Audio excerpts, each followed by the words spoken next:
Hey guys, welcome back to the channel. This is a story about what if Naruto has Tobirama water affinity and would. Before I start, please support for more amazing content and do consider subscribing to my channel and share this video with your friends. This is written by ALEXTWOLF234 and link in description and support writer. Let's start the video. Ch1. His mask. Konohamaru no Sato, one of the 5 great shinobi villages and the strongest of them at that.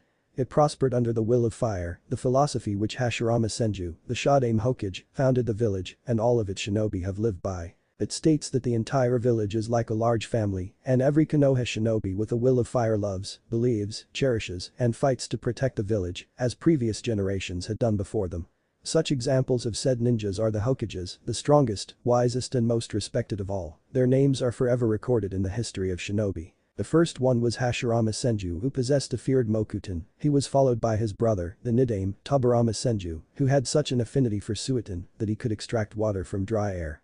The Sandaime Hiruzen Sarutobi, the student of the Shodaime and Nidaime, known as the professor for his mastery over the shinobi arts. And finally the Yondaime Hokage, Minato Namikaze, Konoha's Yellow Flash, the man who sacrificed his life in order to seal the Kyuubi no Yoko into his own son, saving his village while condemning his son to the life of a Jinchuriki. And the man who would set the path for said son to become the strongest shinobi the elemental nations would ever see. It was night time and the only thing one could hear in the streets of Konoha was absolute silence.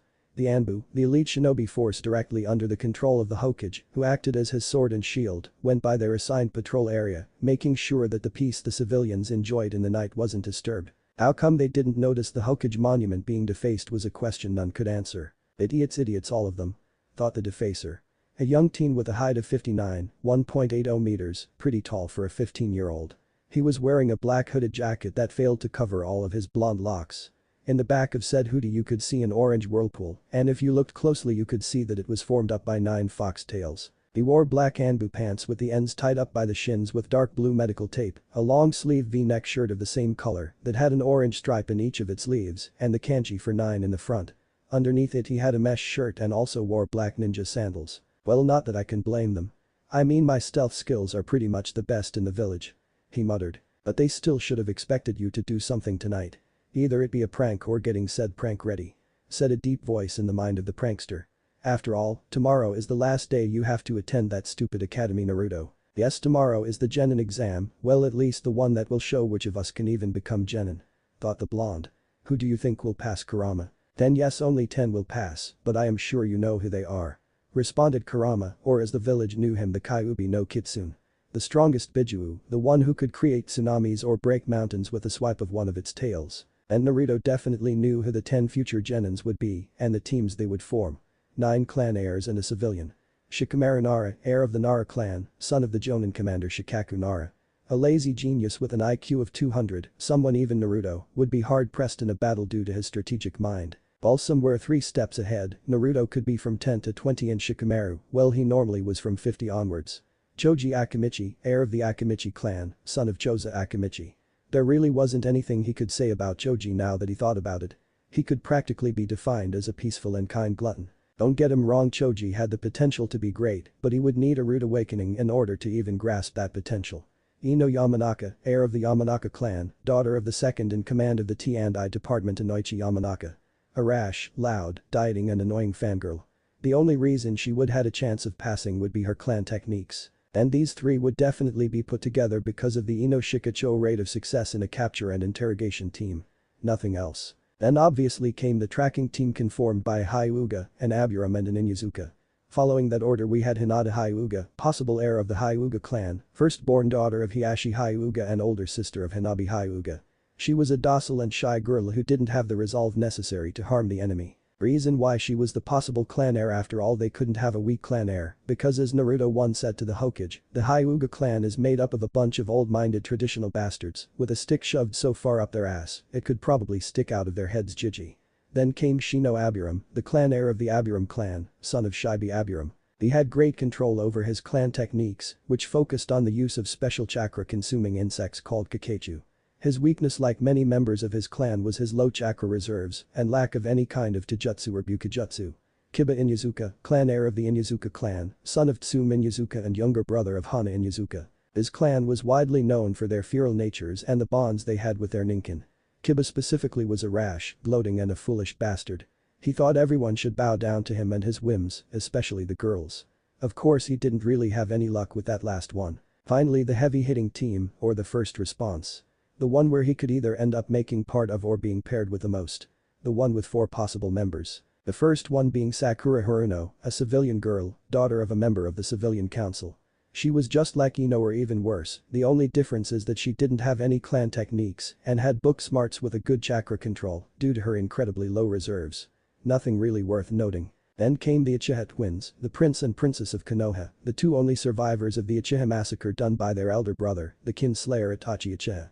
A prodigy only seen once in every generation, graduated at age 7, Chunin by age 10, at 11 he entered Anbu, and at 13, he became a captain of said organization. Sasuke Uchiha and Izumi Uchiha, the last Uchihas with Sasuke being the clan heir. The son and daughter of Hyugaku Uchiha and Makoto Uchiha. Sasuke in his opinion was a cold, arrogant and greedy duck-butt bastard with a holier-than-thou mentality. It was always Uchiha elite this and Uchiha elite that with Sasuke. Naruto didn't really remember seeing Sasuke before the massacre, unlike his sister that he had seen sometimes with their mother, so he couldn't really tell if he was always like that or if it was a result of his brother's actions and the villagers' worship over the young Uchiha. His fangirls read as every single female of their approximate age and others with a more pronounced age gap didn't make things better. Izumi Uchiha was, in the blonde's sincere opinion, the better of the 2 siblings. Indeed, she was distant to the point of being called aloof, a little bit cold and completely silent, but she knew there were people better than her in different areas and unlike her brother, she could accept defeat. Like her brother she had a group of fanboys also read as every single boy of their approximate age and some with a greater age gap, but it wasn't like he could blame them. For a girl 15 years old she was way overdeveloped comparing her to the rest of their classmates.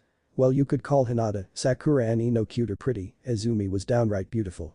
She had a heart-shaped face with midnight black blue that almost reached her derriere, long and shapely legs that went on forever, and an enviable mid-D cup breast. Her full glossy pink lips and obsidian black eyes just made this goddess even more desirable. He may or may not have been a little biased with her description. Not that I could help it. What with being a teenager with raging hormones and a furball bastard who finds it funny to use said hormones to cause me public humiliation, Naruto thought remorsefully. You would also do the same in my position, kid. Replied said furball. Not much I can do in here aside from sleeping and watching what you do. Blame your father and mother for that. But the tired sigh Naruto continued his previous trail of thought. And lastly the 10th future genin, me. The village pariah, the number 1 unpredictable knucklehead of Konoha, the prankster king of hell, the demon brat, the idiotic loser who will never amount to anything. Don't worry kid. Soon you will be able to show the world your true potential. That of the last royal heir of the Uzumaki clan and only son of the Yellow Flash and the Red Death of Konoha, Minato Namikaze and Kashina Uzumaki. The Jinchuriki of the great Kyuubi no Yoko, Kurama. A Fuinjutsu and Kinjutsu master. The one who has greater chakra reserves than most Kages. The one who will surpass every single Hokage. The one who never gives up or goes back down on his words. The one who will be known as the Golden Maelstrom of Konoha. Kurama said with pride. And the one I think old man Rakuto spoke of. The child of prophecy, the blue-eyed youth who will be able to name the 9 Bijuu and frolic among them. The Golden Maelstrom of Konoha. Bet you took a long time to think of that one. Are you doubting my naming skills? Kurama asked. I'll let you know that I am extremely proficient in the art of naming unlike your dad. Hey. I like the name Naruto muttered the blonde. Yeah I like it too fish cake. Replied Kurama with a low chuckle. I really hate you sometimes answered Naruto. Seeing that he had already finished defacing the Hokage monument and that, as the rest of his pranks, this one was an exquisite work of art he decided to call it a night. Well done since it seemed that he had wasted more time in his mind ramblings with the fox than he thought. Still didn't matter, due to having Kurama sealed inside him he got some quite nice perks, like sleeping a small amount of time and it having the same effects of the normal 8 hours. It was a beautiful and tranquil day in Konoha. The birds were chirping, the merchants and adults of the village were ready to start the day, the young infants ate breakfast and got ready for another adventure with their friends in the different schools, and the soon shinobi to be were leaving to the academy in order to learn the magnificent ways of the ninja. Or that was what Hiruzen Sarutobi the Sandaime Hokage had wished for when he woke up. The village was currently in disarray due to a certain blue-eyed blonde prankster he so happened to love like a grandchild. The reason the Hokage monument was defaced. Again. I have to admit it, he outdid himself this time, used the elderly Hokage. The Sandaime had bright red lipstick and purple-toned mascara with one of its eyes closed as if winking. The Nidaime had a perverted goofy grin like that his own student and said student wore quite often. He also had a nosebleed and a pair of Sharingans. Oh the irony. I bet Hashirama-sensei would have laughed, and Tobirama-sensei blushed with rage at seeing their faces like that, he thought with a chuckle. Now, his own rock face sported quite the nice mustache, if he said so himself, and a mischievous smirk coupled with a little golden cartoonish four-pointed star near his eyes. His rock face looked handsome. What almost made him have a heart attack and was causing such a ruckus in the village was the face of his late successor. It was painted spectacularly, like it had come to life. That golden blonde hair and those deep blue eyes he had only seen in one other person, they were painted with such a care that left him speechless. The only thing his successor didn't have and made the pit of his stomach fall was the 3 whisker marks on each of his cheeks. Had Naruto found out about his parents? Did he also know about the Kyuubi? Does he know about the law? These were the only things that went rampant through the Hokage's mind. If he has learned of who his parents were, then what else does he know? I need to talk to him. This could bring serious harm to the village if Naruto were to take actions for the hatred the villagers have shown him since the beginning. The Hokage realized. Nico. Hi Hokage-sama. Came the response of the Anbu captain with said mask. She was a kunoichi with purple hair and her mask with the figure of a cat was decorated with red lines. I need you to bring Naruto Uzumaki to this office right now. The Hokage ordered. Permission to speak freely Hokage-sama. Go on. Right now Uzumaki-kun must be taking the test to become a genin, sir. The Anbu said, shouldn't we wait until he finishes to bring him here, after all isn't this his third and last chance Hokage-sama? You're right Nico. Alright, after Naruto-kun finishes his exam you are to bring him here immediately. The Hokage stated. Hi Hokage-sama. With that the Anbu captain left to her previous spot and waited for the time to search for the young blonde. After the Anbu left, Hiruzen turned to look out of office balcony and with a drag of the pipe he had just ignited wondered, if you already know about your father Naruto-kun, what else you know? What else have you hidden from the village? He woke up with the sound of knocking on his door. Expanding his senses, he realized that the person waiting outside was none other than Iruka Yamino, his academy sensei. At first Iruka treated him like the rest, with contempt in his eyes, but at the same time he was professional and didn't let his emotions affect his work.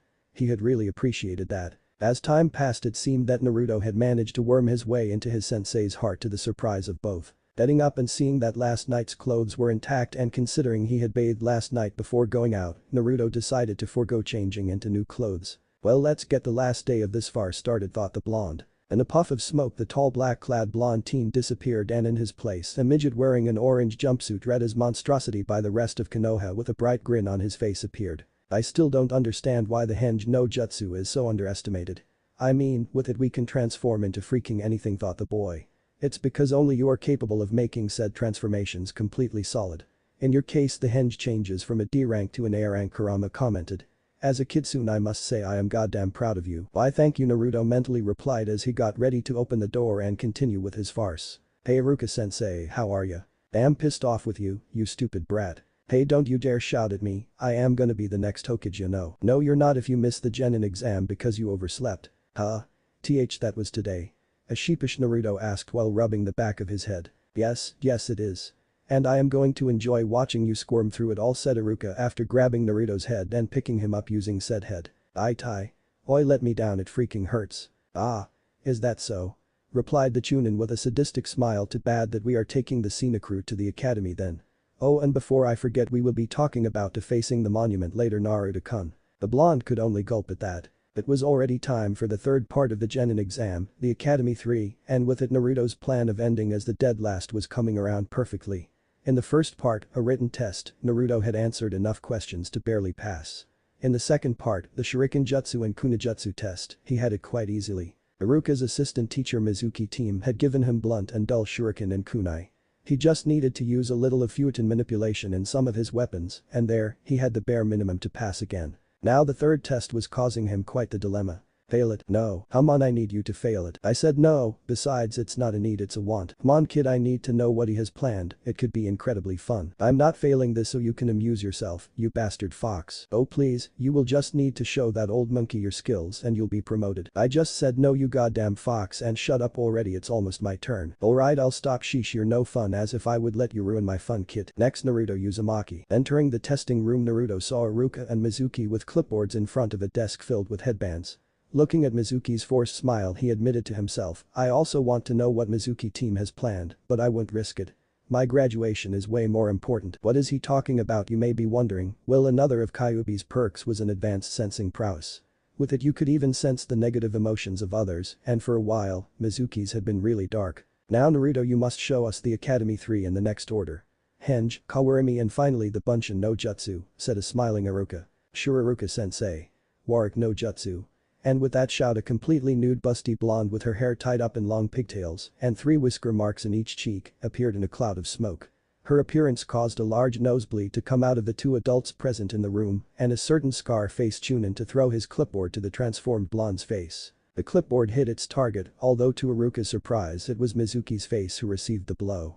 Hearing a chuckle and a hand posing itself in his shoulder, Iruka turned around to see the face of the Yondaime Hokage. After getting out of his shock at the perfect transformation of Konoha's greatest hero, the Chunin realized that Naruto not only had made a perfect replica of the Yondaime, he had done it after doing a seal-less Kawarimi and a henge, without the chakra smoke that tended to go with it, and everything at the same time. Seeing the now de-transformed Naruto walking back to his original place and Mizuki standing next to him, Iruka said, "Congratulations Naruto, although you shouldn't have done that first transformation, you did make a perfect henge of the fourth and a seal-less Kawarimi. You should be proud of yourself."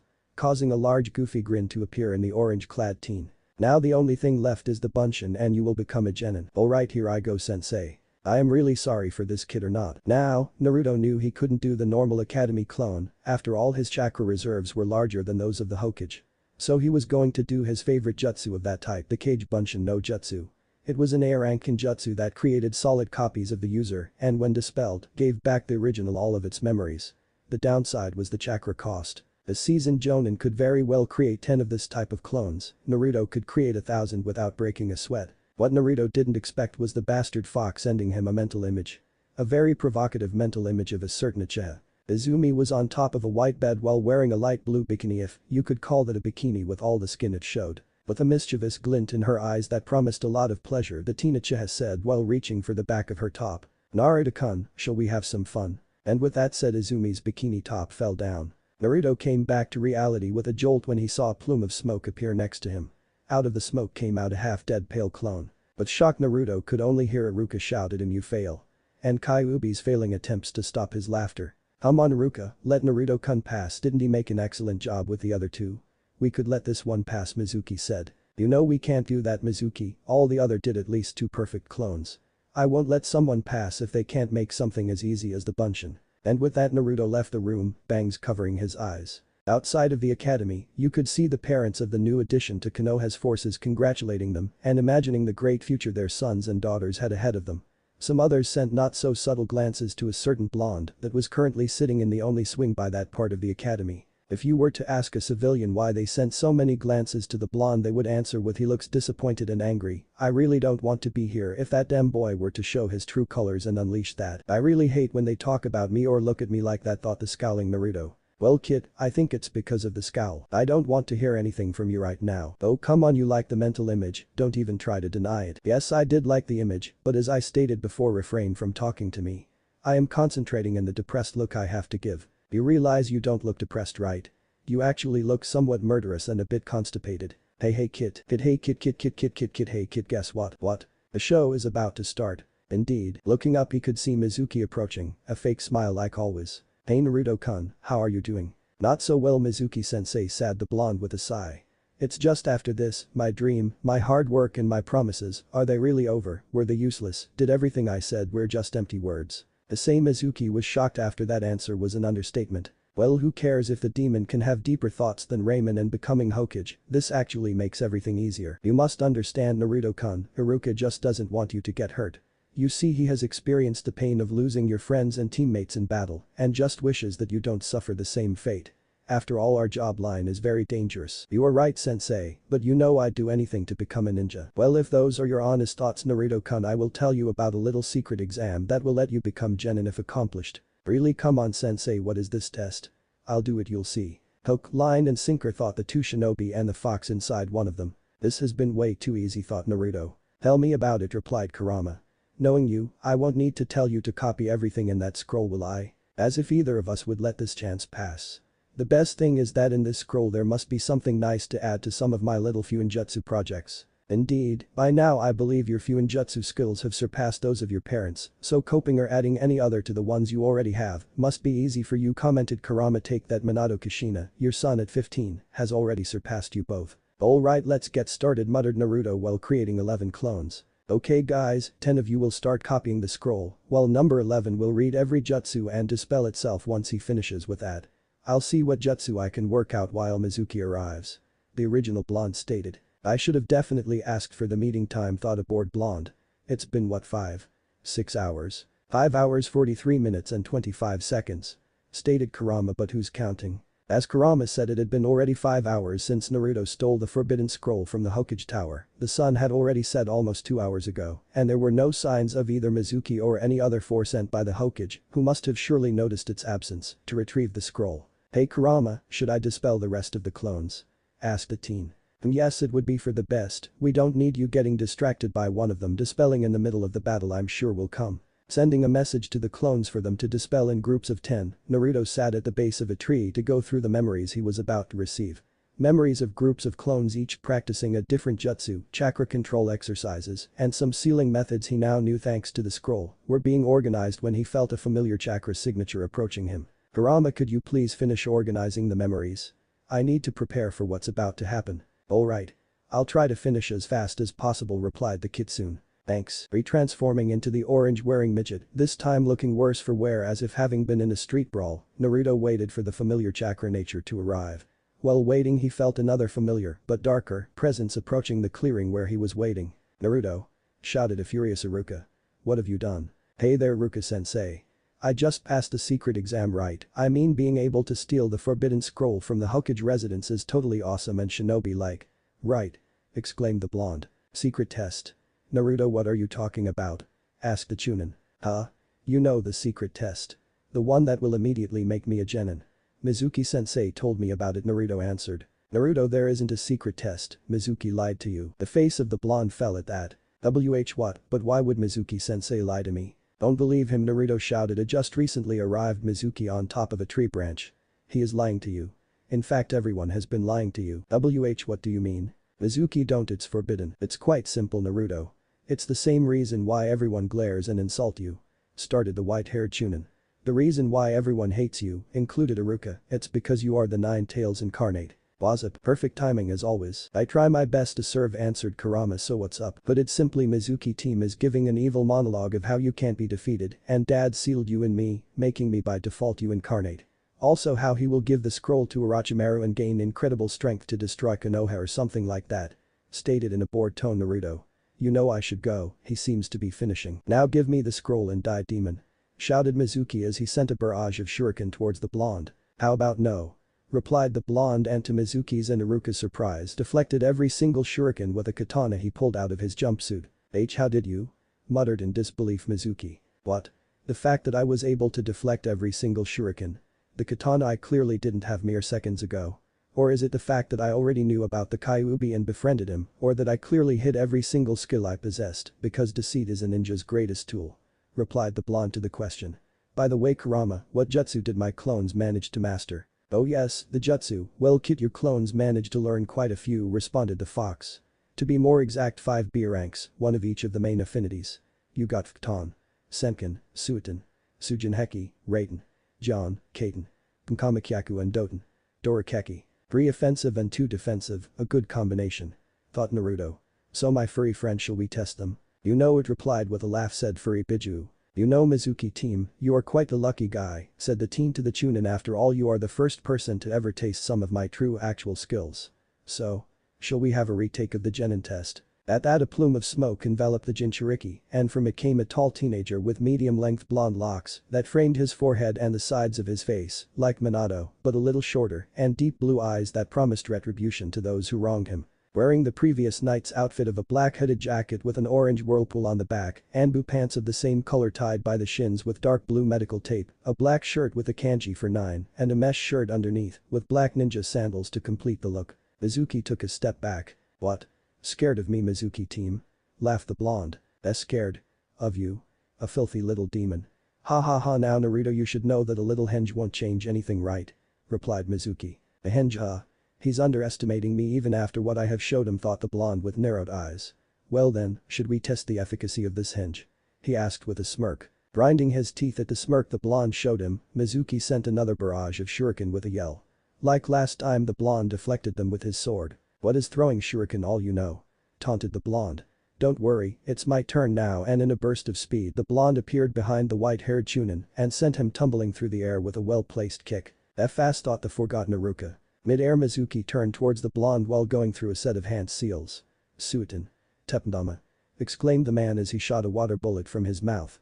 "Let's see you evade that." 5 seconds until it hits, thought the blonde as the water shot came closer with each second. 4 seconds now, how should I evade this? 3 seconds. He is not going to make it, thought Iruka with worry. 2 seconds. Ah. I can do that, realized Naruto. This should be fun, mused Kurama. 1 second. Ha. Take that, demon. Naruto, shouted Mizuki and Iruka respectively. 0. The jutsu hit Mizuki in the chest and sent him crashing into another branch. "That's 2 of the Academy 3, Mizuki-sensei," informed Naruto to the man standing where Mizuki previously was. "Shall I show you some other justices after I perform the bunshin? You know, for extra credit." Impressive," whispered the scarred Chunin as he looked towards the blonde. Standing with a groan of pain, Mizuki gave a shaky laugh. "I must say I am impressed, but with just that you won't be able to defeat me, Naruto." "That's so? Could swear I was the only one who had managed to land a hit." "Oh well, then you won't mind if I raise up the level a bit, right?" asked with narrowed eyes the blonde. At that he summoned out a smooth black mask with the form of a fox from a seal inside his jacket. "You know, I was expecting to use it in a real fight, not against someone like you. But well, you have started to really piss me off, so I plan to end this in a really painful way for you," stated Naruto as he put on the mask, blue marks appearing in it. "Let's see how you deal with this." Disappearing in another blur of speed, Naruto appeared again behind Mizuki's back. Unfortunately for the blonde, the Chunin had been ready for this and stabbed the blonde with a kunai through the chest. To his surprise, the stabbed blonde burst into smoke. "Kage bunshin," Mizuki realized. "So you know the Kage bunshin, huh?" he asked while trying to pinpoint the teen's location. Mizuki's answer came in the form of a kunai coming from his left, which he barely dodged, followed by a knee to his face coming from his right side. Proving again his speed, Naruto appeared above Mizuki and delivered an axe kick, which sent him plunging into a pair of clones who were going through different sets of hand seals. "Ton. Repshma," exclaimed a clone while the other shouted Suitin. Tepndama. After the wind-enhanced water bullet found its mark and left him sprawling on the floor, the man turned into a mud version of himself. An earth clone, thought Naruto as he started to continuously jump back in order to dodge an assortment of shuriken and kunai that came from above. Mizuki kept firing kunai trying to corner Naruto into a tree. And as Naruto kept getting closer to the tree behind him, a smirk appeared in the Chunin's face. That is until the blonde jumped into the tree and disappeared into its shadow. How? Thought the panicked Chunin as he kept looking for the blonde. To the left. No. Right. No. Front and behind. No. That leaves above. The answer is below, heard the Chunin as he felt his ankles being grabbed and dragged through the branch. Wonder why no one ever thinks below, Kurama stated. People tend to instinctively rely on the ground below their feet, Naruto replied. Fortunately or unfortunately, the feeling of being dragged down the branch stopped to let the feeling of dread enter Mizuki as he realized that the blonde left him stuck inside the branch. "Now then, Mizuki team, I could possibly end this by knocking you out, but that would be too simple, wouldn't it?" voiced Naruto as he crouched near Mizuki. "You know I really dislike traitors like you, but seeing as we always had such a delightful friendship, I have decided to give you a second chance of sorts." Standing up, Naruto started to walk away only to stop for a moment to say, "Oh, but don't get me wrong, I am solely giving you this chance to test some of the jutsu I acquired from the scroll." At that, Mizuki found himself falling to the floor. Regaining his balance moments before landing, he saw the masked teen land some distance from him. "You are going to regret letting me free, rat," snarled Mizuki. "Sorry you said something," replied Naruto with boredom. Mizuki's response was to dash towards the blonde. His first punch was a feint directed towards the blonde's face, followed by a foot sweep. Naruto jumped and kicked Mizuki in the face. Stumbling from the force of the kick and feeling blood dripping down his nose, Mizuki stood up in order to lunge towards the blonde. Only to find him in front of him ready to strike with a palm strike. 2 hits in the chest. 1 in each shoulder. The blonde spins toward the Chunin's back. 3 more hits. He spins again and faces the Chunin. Mizuki struggles to move, but finds his body numb and heavy. What did you do?" asked the man. Standing in a thinking pose and making a humming sound, Naruto asked, "Well, you know about the Hyuga's Jayuken, right?" "Well, it's the same concept." At this, the almost forgotten and scared Chunin made a gasp of surprise. But not only is it a secret family style, you need the Byakugan for it," exclaimed said Chunin. "Well, it's not really such a hard style to understand, Iruka-sensei. Using palm strikes, they force their chakra into the tenketsu of their opponents and block their chakra pathways. As for the Byakugan, I replaced it with a combination of this mask and the wonderful possibilities that the sealing arts offer, but no one uses." stated the blonde with sheer. I mean, if it can seal a giant nine-tailed demon fox into a baby and help someone teleport, then surely there must be thousands of other possibilities. But that is enough chit-chat, don't you think, team? Asked Naruto as he turned towards the still struggling man. It's time to test those jutsu I said before. Ah. Don't worry, I will not power them up to a point that they'll kill you, just to the point you wish they would, said the blonde with a smile that only radiated coldness and contempt. Akuro Naruto is coming out, thought the Biju. Now, I think I have an idea on how to use them all and how they should react with each other in the end, but I am not sure if it'll work, so any possible last words? Damn you, you filthy demon. Not the best I ever heard. Stated the blonde. Alright, here we go. At that, 4 clones appeared by his side and after arriving to their positions started going through several hand seals. Oten. Dorikeki, stated one of the clones as a corridor out of earth appeared around Mizuki. Suiten. Sujinheki, exclaimed another clone while he created a wall of water in front of the Chunin. But the Raiten. John, the third clone, electrified the wall of water. Everything ready, boss. Said the clone who used the Doten Jutsu. Alright, let's go. Stated the real one as he and the clone next to him said Fukton. Senkin Kaiten. Kunkamakiaku. With that, the flames enhanced by the wind entered the earth corridor and hit the electrified water wall. The result was a hot cloud of steam with electricity running through it and the screams of pain of a certain traitor. Cutting the chakra and letting the jutsu end, Naruto waited to see the results of his attack, and as the steam dissipated, he was pleasantly surprised to see it had gone well. If they take him to the hospital immediately, that is. Maybe I went a little bit overboard, mused the blonde as he took of his mask. A little bit? Asked Iruka with a shaky tone. Giving his sensei a bashful grin, the blonde faced the trees and exclaimed, "Hey Nico Nichin. Could you take him to the hospital? I'm sure Hokage Jiji is waiting for me at the tower. Betty is going to ask a whole lot of questions after seeing this little show." With that, the purple-haired Anbu made herself known and went to collect the body of Mizuki. As expected of the most unpredictable shinobi of the leaf, "I'll be waiting to see what else you can do, Naruto-kun," said the female before vanishing in a shunshin. With a cheeky smile, Naruto turned towards Iruka. "So Iruka-sensei, did I pass?" Iruka just smiled. Ch.2, the Hokage. The trip to the Hokage tower was fast. Shunshin fast. As in, Naruto took hold of Iruka, performed a shunshin to the floor where the Hokage's office was and entered, bypassing the shocked secretary and Anbu guards. Entering the Hokage's office, Naruto exclaimed in a loud voice, "Hey Jiji." "Hello Naruto-kun, how are you in this fine evening?" the Sarutobi clan head replied to the greeting. "You know, beating up traitors, learning jutsu, showing that I am actually skilled in the shinobi arts." "Nothing you don't know already with that little spying orb of yours," answered Naruto with a sly smile. Chuckling at the blonde's response, Sarutobi pulled out his pipe and ignited it. "Well, that just means we have a lot to talk about, don't we?" said the man. "A conversation I actually hope to have much later," he thought. "Iruka-kun, you are dismissed. There's no need for a report since I saw everything, and a list of Genin teams will arrive to your house before the week is over." "Hi Hokage-sama," responded the Chunin. "See you in a few days, Naruto." "Goodbye Iruka-sensei," said the blonde. Waiting until Iruka left, said blonde turned towards the man he saw as a grandfather and said, "I'd prefer that our conversation was only heard by us Jiji." Understanding Naruto's request, the Sandaime made a sign and the 4 Anbu stationed in his office left. After Hiruzen performed a half-ram seal, a sealing formula ran across the room before glowing blue and disappearing from sight. The room had been silenced to anyone outside of it. "Kit, yeah, I sense him too," Naruto replied. "Well then Naruto-kun, shall we start?" asked the Sarutobi with a smile. "Sure Jiji, but can I ask you something first?" Naruto said as he neared the Sandaime's bookshelf. "I guess so," replied the man with confusion. "In the temple where the sacred fire resides and the leaves come and go, how many silver masks watch from the shadows?"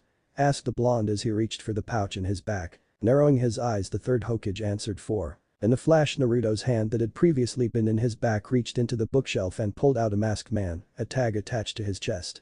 After making it so that the man lied face up in the floor, Naruto asked, "So who is the 5th? That mask, it seems that you have just captured a Root agent, Naruto-kun," replied Hiruzen. "Root? An organization that I had disbanded many years ago, though it seems my teammate didn't heed my orders." "Mummy man, huh?" said the blonde as he took a scroll and sealed the man inside. "Doesn't surprise me. His chakra is quite dark." Chuckling at Naruto's lack of respect towards any authority while receiving the scroll, he said, "Now Naruto-kun, even if he looks like that, he is still an elder." Locking the scroll he received in his desk, the man continued, "Besides, we still have things we need to speak of. For example, that tag, what does it do?" "It is a knockout tag I designed. When it makes contact with the target, it uses the chakra used for its activation and disrupts the nervous system in a way that said target will fall unconscious," he replied, sitting at the chair in front of his grandfather figure. A useful tag to say the least, and even more impressive that you have designed it. Now, about Danzo's agent and what you said about his chakra, can I assume that you have her sensing ability? Yes, you are indeed full of surprises, my boy, he said with a sigh. Since we have already started with your abilities, let's go down that path. So tell me about your skills, Naruto-kun. No, pray tell me why not. A ninja should always maintain his skill repertoire to himself and only show what he can do in the exact moment he needs said skills. Besides, who is to tell you are not going to go around telling what I can do? Good point, Naruto-kun. Sadly for you, I am the Hokage and I can order any of my shinobi to do what I think is necessary for the village's security. In this case, you telling me about your skills. Too bad I failed my third try in the exams and couldn't become a genin, in other words a shinobi. Since I don't have a headband, that means I am a civilian and don't need to respond to you in the way a shinobi should. Opening one of his desk's drawers, Hiruzen pulled out a black-clothed headband and threw it to the blonde in front of him. Congratulations, Naruto-kun. For your help in capturing a traitor and impeding him in stealing the forbidden scroll of seals, you are now promoted to genin. Now speak. After tying the headband in his forehead, the blonde's face turned serious. Hi Hokage-sama, he said, taking said Hokage by surprise. My current skill set is made up of the Academy 3. Hiruzen's palm met his face. What do you want from me, Naruto-kun? He said with desperation. If you promise to maintain my skill set in a need-to-know basis and at least A-rank secret, I will give you a general idea of my skills. Fine, from this point on whatever is said will be an A-rank secret in a need-to-know basis. Thank you, Gigi, replied the blonde with a smile. Since you already know about my Fuin and Ken, let's go with Nin, Tai, Gen and other abilities. Naruto murmured. As you saw, I am able to perform various high-rank jutsu of all elements. My Taijutsu, I believe, is between High Chunin and Low Jonin. My Jinjutsu is non-existent at the moment, although thanks to the fox, I am not affected by them either. Finally, I find it easy to create or replicate techniques if I have the sufficient knowledge. Oh. And I am good at multitasking too. He is almost a jack of all trades, a prodigious one at that. I can feel a headache coming, thought the monkey summoner. Quite the general description, my boy, he said to the blonde. Sorry Gigi, but I don't trust who may be hearing us, responded said blonde. Sighing, the Sandaime conceded with a valid fear. Looking at the blonde in front of him, the Hokage steeled himself for their next topic. Naruto-kun, you clearly know about the Kyuubi. Kurama, the blonde interrupted. Yes, Kurama. Also, according to you, not only have you met him but also befriended him. Am I correct? Asked the older man. His only response was a nod. So I may also be correct in assuming you know who your parents were. Right. I know my ancestry up to my great-grandfather, at least my mother's side. Dad's, I know who his father was, but nothing more. Are you certain of this information? Certain to the point I can declare myself as the true prince of Konoha.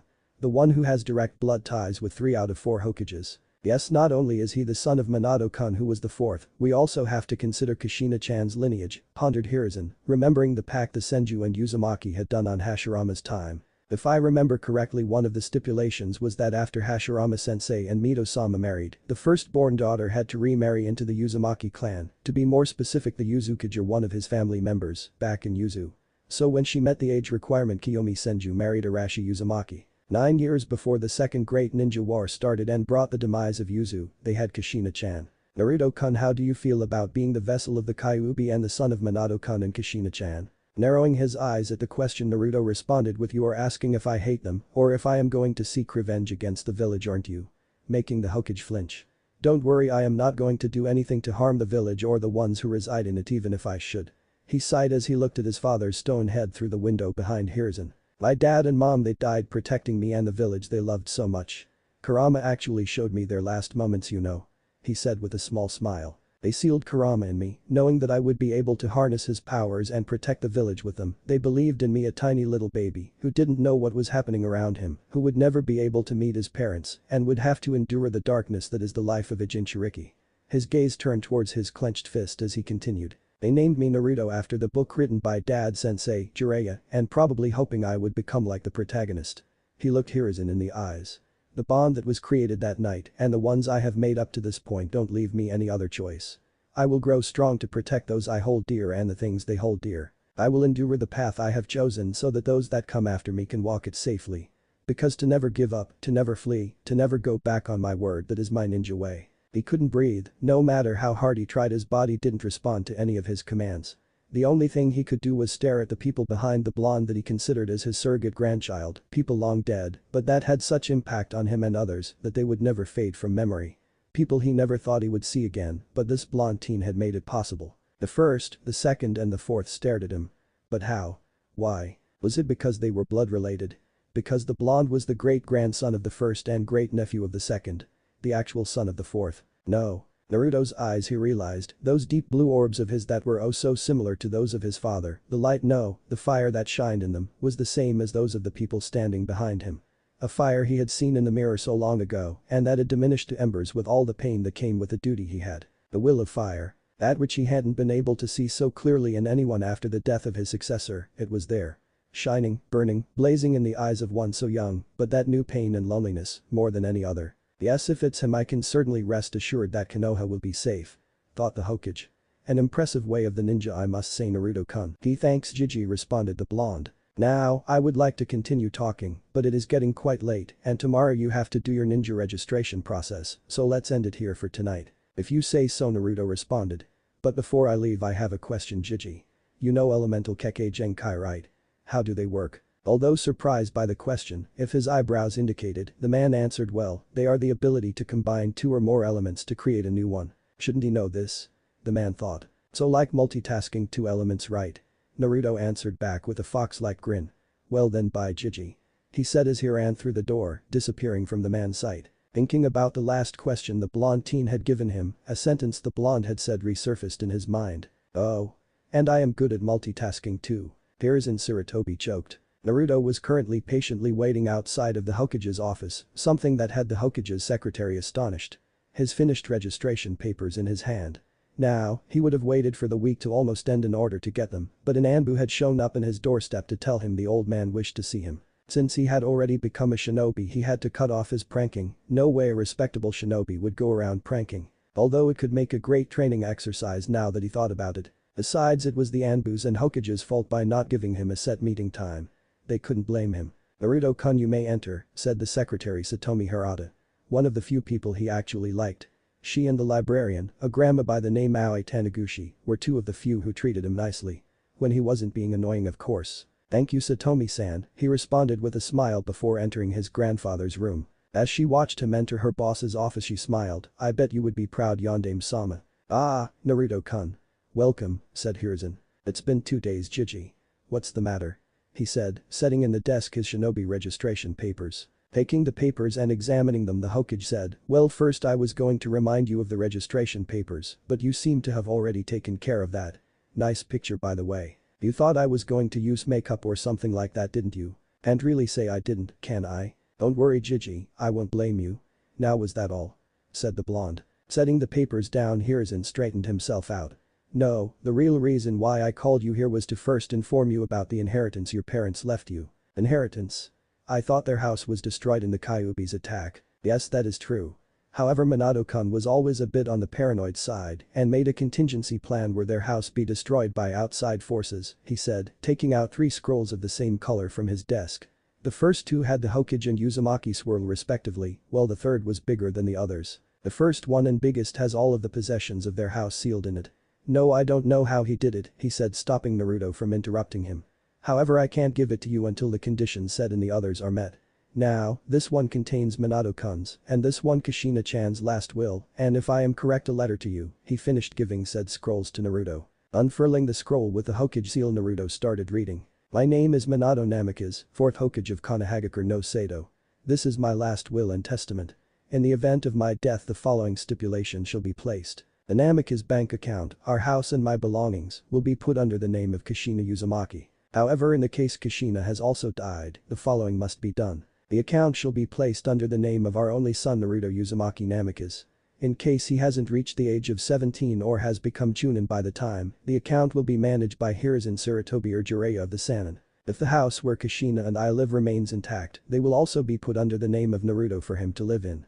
If a caretaker for Naruto is needed the responsibility of choosing him or her will fall under Hiruzen Sarutobi. All of my possessions including scrolls, weapons and any other material value shall be given to Naruto once he reaches the accorded age or shinobi rank previously set. If by the time of my death I haven't trained or chosen a new successor, the Hokage mantle shall be given to Hiruzen Sarutobi once again. At the end of this will is a letter only to be given to Naruto Uzumaki Namikaze once he reaches the age of 17, Chunin rank or has found out his lineage. This will has been witnessed by Hiruzen Sarutobi, Jiraiya of the Sannin and Kushina Uzumaki. Signed Minato Namikaze, Yondaime Hokage. As he was about to unseal the letter his dad left him, the Hokage stopped him. Wait, Naruto-kun, I wish for you to read the letter your parents gave you in your own house, as it is a private matter concerning only you. If you say so, Jiji, Naruto responded. Unfurling the second scroll with the Uzumaki swirl engraved. My name is Kushina Uzumaki, Red Death of Konohamaru and last royal member and clan head of the Uzumaki clan of Uzashigakure, no Sado. This is my last will and testament. In the event of my death, the following stipulation shall be placed. The Uzumaki bank account, our house and my belongings, will be put under the name of Minato Namikaze. However, in the case Minato has also died, the following must be done. The account shall be placed under the name of our only son Naruto Uzumaki Namikaze. In case he hasn't reached the age of 17 or has become Chunin by the time, the account will be managed by Hiruzen Sarutobi or Jiraiya of the Sannin. If the house where Minato and I live remains intact, they will also be put under the name of Naruto for him to live in. If a caretaker for Naruto is needed, the responsibility of choosing him or her will fall under Hiruzen Sarutobi. The same shall be done to the Uzumaki clan estate and the Uzumaki Mask Temple. All of my possessions including scrolls, weapons and any other material value shall be given to Naruto once he reaches the accorded age or shinobi rank previously set. Finally, Naruto shall receive the Uzumaki clan head position and council seat once he is of appropriate age or Chunin. Naruto can't be forced to be a part of the Clan Restoration Act following the conventions made in the alliance of Konoha and Uzashio. In the case Naruto decides to make part of the CRA, he shall be allowed to choose who and how many wives he will marry, and said wives will be protected under the laws of Uzashio, as was agreed. At the end of this will is a letter only to be given to Naruto Uzumaki Namikaze once he reaches the age of 17, Chunin rank or has found out his lineage. This will has been witnessed by Hiruzen Sarutobi, Jiraiya of the Sannin and Minato Namikaze. Signed Kushina Uzumaki, clan head and last royal member of the Uzumaki clan. As he closed the scroll, a part of his mother's will kept appearing in his mind. The CRA part to be exact. After all, not every day you read about having a legal harem. No way. You can have a harem. And legally at that. It appears so. Go for it. No. What? Why? I am not a pervert. Bullshit. Come on kid, it's a harem. How many times someone tells you to have a harem? Do you know all the different types of girls you can have? More so all the thing you could do with them. Like, at that Naruto cut off the connection. No way was he listening. Kurama explained all of the bizarre fetishes and fantasies the Biju had. Naruto-kun, are you alright? You look a little bit red. I am fine. Are you sure? The Sandaime asked, raising an eyebrow. Don't worry Jiji. He said with a nervous laugh. Well then, the other reason I called you was to ask you about the night you were born. You said Kurama-san showed you your parents' last moments, so I wonder if you would know what happened that night. Why did he attack? Can I tell him, Kurama? I don't see a reason not to do so. Well, he doesn't really remember many of the events, they are somewhat foggy. Whatever he may know will be of enough help, Naruto-kun. He remembers trying to break out of the seal while mom was giving birth, thanks to dad it didn't work. The next thing he knows, he is being extracted from my mom by a masked person with a Sharingan and finally red. After that he found himself fighting you, then being teleported by dad's Hiraishin and finally being sealed inside me. So the real culprit was a masked man with a Sharingan, he sighed. Why did the Uchihas had to be so troublesome? So Naruto-kun, is there any other thing he could know? Naruto hummed and thought, remember anything else? No, but his chakra felt familiar. It was as foul as Madara's but not quite the same. He says that the masked person's chakra felt familiar, foul and similar to Madara's, but different in a way. That he sensed that chakra in the village before. No, but in Kushina's seal I was way more restricted. Naruto shook his head, he was more restricted in mom's seal, so he can't really tell. I see. Well, nothing we can do about that, but at least we have more information about that night than in the last 15 years, Hiruzen said, smiling towards the blonde. You can leave, Naruto-kun. He was interrupted as the door slammed open and a small figure launched him a weapon. A shout coming from the assailant, this time for sure. Die old ma. Konohamaru Sarutobi was sure he was going to get the old man today. His dream of being recognized by everyone and getting the hat was imminent. So when he entered the room and threw his wooden shuriken at his grandfather accompanied with a victory statement, he didn't expect a blonde to deflect it and shove him towards the wall with an arm at his neck and real kunai aimed at the middle of his eyes. He was scared. Oh gods, was he going to die? He was too young. He still had to realize his dreams. Become Hokage. Get recognized by everyone. Oh gods, please. If I am going to die, let him kill me before I piss myself. Any more and I won't be able to hold it in. Naruto-kun, he heard his grandpa said, thank the gods. You can stand down, he is not a threat, although I hope this will deter him from trying this again. He fell harshly to the floor. Are you sure, Jiji? He heard the blonde say. How dare him? Who did he think he was? The old man was his old man. He lifted his head to see the bastard who dare try and steal his grandpa. Shit. The guy looks so cool. How could he compete with that? He even has a headband. This guy is a ninja. His coolness point are doubled. So who's the brat? Konohamaru heard the blonde asked. My grandson Konohamaru. The blonde hummed as his gaze went back to him. Yes. A chance. Heh. Not so great now that you know who I am, huh? Oh man, here we go, thought the Hokage. Naruto's eyes narrowed before he picked up Konohamaru by the collar of his shirt. As their faces met, the door once again slammed open, this time the form of a black spectacled man entered. Seeing the position his young student was in and who was holding him, Ibisu shouted. Put down the honorable grandson, you ruffian. Ignoring the man, Naruto continued to glare at the small brunette. Listen well, brat. I don't give a damn who may be your grandfather, if you take that attitude with me again, I'll pummel you into the ground, he said before turning towards Ibisu. Hear your brat, and subsequently throwing Konohamaru across the room. Oof. Well then, Gigi, I will take my leave. Goodbye, Naruto-kun. Regaining his breath, Konohamaru glared at the door before turning towards his grandfather. Hey Gramps, who the hell was that? That Konohamaru is Naruto Uzumaki, someone I would recommend you not messing with since he acts on his words and doesn't really care about status. Naruto Uzumaki, don't concern yourself about him, honorable grandson. I, Ibisu, can confirm that socializing with that sort of people will take you down a path of misery and regret. But do not worry, since I am an elite instructor that has taught many future Hokage candidates and can show you the shortcuts to become Hokage. Ibisu, you're still here? Heh. Konohamaru left jazzing after Naruto-kun. You should hurry if you want to find him. Hi Hokage-sama. Boy, what? Are you really going to let that thing follow us the rest of the day? Normally I would tell you it's a Hinata, but this is too much, isn't it? Do something, it's creeping me out. Alright, he mentally said before stopping, a square rock with eye holes stopping behind him. Naruto suddenly pointed to his left towards an alley and shouted, look. Over there, it's Naruto Uzumaki. The box turned aware. Coming from it, Turning back to where the blonde teen was once standing, a dark cloud formed over the box. How did I fall for that? Was the thought of its occupant. Naruto arrived at his apartment, a thought running through his and Kurama's mind. How did he fall for that? Don't know, but it leaves me a little concerned with the brat's safety. Taking out the scrolls with his parents' testaments, Naruto got ready to read the letters they left for him. Unsealing his father's letter first, the blonde hesitated. Read it, you need to. Sighing, he opened it. Here goes nothing. Hello Naruto, this is your father speaking, writing. Anyway, if you are reading this letter, it means I have already passed on. So to actually start this, I am sorry. Right at this moment the Kyuubi is rampaging through the village, and as the Hokage it is my duty to protect it, even if I know I won't be able to come back alive. If things turn out as I expect them to go, I will be using the Shiki Fuin to seal Kyuubi and you, my son.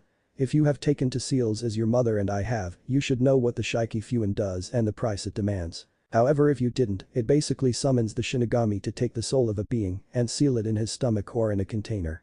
Of course, summoning a god such as the Shinigami requires a payment. The soul of the caster, to be precise. So if I fall by the hand of Kyuubi or the Shinigami, know that I leave with regrets. First of all, I have left you with an amount of enemies that will seek you out once they know you are my son. Don't worry, I made Jiraiya-sensei and Sandaime-sama promise me they would protect you. To see your first steps, your first words, your birthdays, your first day in the academy, your Genin graduation, your promotion to Chunin and Jonin, the start of your own family and the birth of my grandchildren. I will miss them all. But the first of the biggest regrets I will have is to condemn you to the life of a Jinchuriki. Listen carefully, Naruto, this path I have condemned you to is full of loneliness, pain and desperation. But you will be able to endure it, after all I believe in you. Your mother once told me about a conversation she had with Mito-sama. She said once a Jinchuriki is created, they lose a part of themselves, they will be called and treated as weapons or as monsters. They will feel a void that the Bijuu will try to use against them, and the only way to overcome that is to endure until you find something that gives you hope. It may be love, a friendship, a dream or a goal, but once they find it no one will be able to stop them. So find it, the thing that will give you the strength to overcome anything. I don't have much time left, so this will be my last words to you, and my second biggest regret, for I won't be able to tell them to you in person. Naruto, I love you, and I am proud and happy to be called your father. Signed, Minato Namikaze, Yondaime Hokage and proudest father in all of the elemental nations. Tears rolled down his face, running through his whisker marks until they reached the grin he sported. I am proud to be called your son too, Dad. Wiping away the tears, Naruto reached for his mother's letter. Hello Sachi, this is your mother. Since you are reading this, I must have died. I am sorry for leaving you behind so early in your life, but now is not the time for that. As the responsible mother I need to make sure you are prepared for life. First things first, stay away from Jiraiya-sensei's books. Girls don't like perverts, believe me. I am a girl. Find a good woman, preferably like your mom. Don't be picky with your food, a good shinobi cannot live with ramen alone. Or so your father thinks, sure it didn't stop me. But I am on the shorter side, so maybe they do have a relationship. Oh well, not like it's going to affect me now that I am dead, right? Hahaha. Okay, maybe that was a bad joke. Death makes me act weird. Make sure to make some good friends, it doesn't matter if they are few. You just need to have some you can fully trust. Oh. And if anyone dares to bully you, make sure to beat them up. I wasn't very good at it, but keep up with your studies and practice your ninjutsu hard. Remember that everyone has strengths and weaknesses, so don't get too depressed if you can't do something well or right away. Now about our clan, well, it's just you now, I guess. I never really met any other Uzumaki, so I assume we may be the last. Anyway, not only do you form part of the main house, you are also the only grandson of the last Yuzuka Jirashi Uzumaki, my father, so that makes you the direct successor to the Kage position, since we were more of a kingdom than an actual hidden village. Now that I think about it, this also makes you a daimyo. As the name says, we lived in an island surrounded by whirlpools. It was destroyed by the combined forces of Iwa, Kiri and Kumo. The army of Kiri had sent 45,000 members, Iwa had 55,000 members, and Kumo had 63,000 members. 163,000 enemies against Yuzu's 10,000 shinobi, counting the Genin, and its 6,000 civilians. By the time I had already been chosen to succeed Mito-sama in being the Jinchuriki of the Kyuubi, so I wasn't present to see the battle. Sadly, when Konoha received the news of the invasion, it was already too late. None of the Uzumaki, shinobi or civilian, seemed to have survived. However, the enemy forces didn't leave unscathed, from the combined army only a twelfth of it survived. And when the third shinobi war started, I made sure to eliminate the exact same number who survived from those three countries. In other words, don't concern yourself with vengeance. You have enough enemies with who you are related to make yourself even more. In my possessions there is more information about our clan. Sadly, I must go, the contractions have started to get worse. It seems you are way to exited to come out to consider your poor mom. I can't wait to see you. Naruto, always remember that your dad and I have loved you ever since we learned about you. With an undying love, Kushina Uzumaki, the happiest mother in the world. As he finished reading and sealing them in a safe place, Naruto spoke to Kurama. Kurama, yes. Tomorrow we'll up my training. Can't let down mom and dad, right? Heh, don't forget you can't let me down too, kid. I won't accept a weakling like you as my vassal. Weakling? You are looking to the one who will become into Konoha's golden maelstrom. Konoha's golden maelstrom, huh? Kurama said. Shut up, you sounded so sure some days ago, the fox said, ignoring the blonde. I won't let mom and dad down. I said shut up, yet here we are. Almost a week later and without a bit of training done, and why? Because you got yourself an annoying little fanboy who won't leave us alone. It's not my fault he has become obsessed with following me around. At least give the boy some stealth tips. His skill is horrible. Okay. I'll deal with him today. Sheesh, no patience, thought Naruto as he neared training ground 16. It was one of the biggest and for the difficulty to reach it, one of the less used. It was perfect for the teen. No people, with enough space to throw around jutsu without anyone noticing the chakra spikes, and had a medium-sized waterfall and its subsequent river passing through a side ending in a small lake half a kilometer away. It had everything he needed to train. And the place where he was going to get rid of the little 11-year-old menace that was the Hokage's grandson. Prepare to come out now, brat. Heh. So you realized it was me. Took you long enough though, Konohamaru said, coming out of the square box he hid in. Yeah, about that, I knew it was you since the week started. I thought that if I ignored your presence you would go away, Naruto said. I'll compliment you in your determination, but boy do your stealth sucks. Tsu sucks. Brat, there are no square rocks. Even less with eye holes, Naruto deadpan. Not only that. Remember when you tried to blend with a wooden fence? You had the cloth sideways. As he watched Konohamaru fall to the floor in despair, Naruto decided it was time to give the final blow. Let's not forget when you tried to follow me without any disguise, sneaking behind the lampposts. Your foot and scarf stuck out every time. And when I decided our little playtime was over, Konohamaru raised his head in horror. Not only did you trip with your scarf, but your head landed right in the pile of dog shit. Quite the laugh I had. It's over, was Konohamaru's last thought as he fell unconscious due to shock. Naruto watched as the boy's soul left his body. You think the old man will miss him? Nah, Konohamaru woke up with a groan, all of his muscles sore from lying on the ground for so long. What a strange dream. No, that was a nightmare. Thank God it was only a nightmare. Hey brat. Awake already? No. It can't be. You fainted while we were talking. It was a lie. He was still dreaming. There is no way that he was in a training ground with a blonde teen he stalked this week. To be more exact, you fainted when I mentioned you tripping into a pile of sweet darkness. Ow. And pain. Did he slap him? Don't you faint again on me, brat. We have things to discuss, Naruto said. First of all, why have you been following me? Because I need your help, boss. Help? Boss. I need help to defeat my grandpa. Konohamaru said. Please, boss. To defeat the old man? Yes. Once again, why? I was named Konohamaru after the village. But even though everyone is so used to that name, the only thing they see is the honorable grandson. They never call me Konohamaru and I hate it. Nobody sees me as me. That is why I want the Hokage title. Hey, you're an idiot, replied Naruto. No one would recognize a brat like you. What? Naruto sighed. The Hokage name isn't something you can get by defeating the old man. That title is given to the one who is recognized by everyone, Naruto said. The one who is chosen must show leadership, intelligence and that he is strong enough to protect everyone, and from what I've seen you are quite stupid, rash enough to put in danger your comrades and way too weak to protect yourself, even less someone else. Konohamaru glared at the floor. But you got courage and an indomitable will. So stand up, we are starting your training. Konohamaru raised his head in surprise. What? You said training? Naruto smiled. Can't have my successor as Hokage being weak, he said before turning back to the field. Hurry up before I change my mind. Hi. It had been 4 hours since the beginning of their training and Konohamaru couldn't stand up anymore.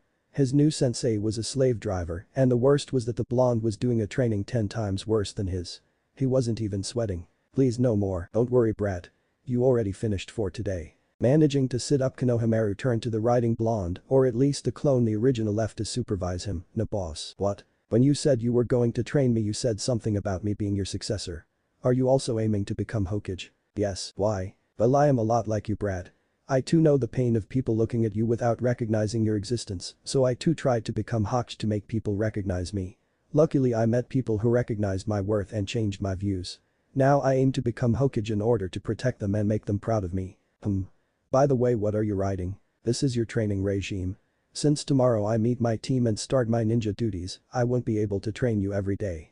So I leave you the instructions of what I want you to do. You're the best boss. The honorable grandson. Interrupted the 11-year-old. What are you doing with this boy?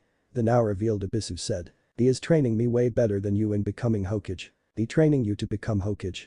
Don't make me laugh, honorable grandson. Someone like him would never become someone akin to a Hokage. Much less train one. Said Abisu pushing his glasses back. Now come. I Abisu the elite tutor will show you all of the shortcuts to become Hokage. The shortcuts to become Hokage, huh? Turning towards the blonde, Abisu sneered. Got something to say, boy? Yeah, you are the kind of people I really despise. Boasting about your skills and undermining everyone else. You an elite tutor. Now who is the one making bad jokes? So I can assume you believe to be a better shinobi than I? It's not an assumption, it's a statement. Well then, if you are so sure of yourself, let's see who is better in a little spar, Uzumaki-san. Naruto dashed forward. After nearing the Takebetsu Jonin he leapt, attempting a flying kick. HMPH. An attack like that won't do you any good, boy, Abisu said, grabbing a hold of the blonde's foot. First shinobi lesson. Deception, said Naruto as he went in a poof of smoke. Shadow clone. Was the man's thought as he felt his feet being swooped from behind. He never touched the ground as another blonde clone appeared at his side and performed a Futen. Repshim, sending Abisu crashing into a tree and into unconsciousness. Awesome. Thought Konohamaru as he felt a hand being placed atop his head. Let that be a lesson, brat, that there are no shortcuts to become Hokage. Looking at the blonde standing next to him, Konohamaru came to a decision that unknowingly would grant him his greatest wish. The boy turned to see 2 blonde clones carrying a tied-up Abisu. Hey boss, what do we do with him? A clone said. Tie him up in the female part of the hot springs. When he wakes up, cut the rope. Yes sir. With that the 2 clones departed. Well Brad, it's getting late, so let's leave it at this. As Naruto started to leave he turned back to see the brunette standing still in the clearing. Raising an eyebrow he was going to ask what happened when Konohamaru spoke. I can't let you be my boss anymore. From today on you are my rival for the position of Hokage. I'll beat you, just wait. Closing his eyes Naruto smiled. I see, he said before starting to walk again.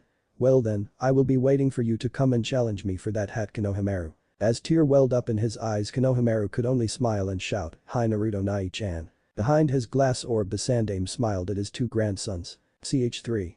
Team 7. He woke up just before his clock started ringing, signaling the start of a new day. Getting up and scratching his head Naruto channeled chakra and summoned 2 clones.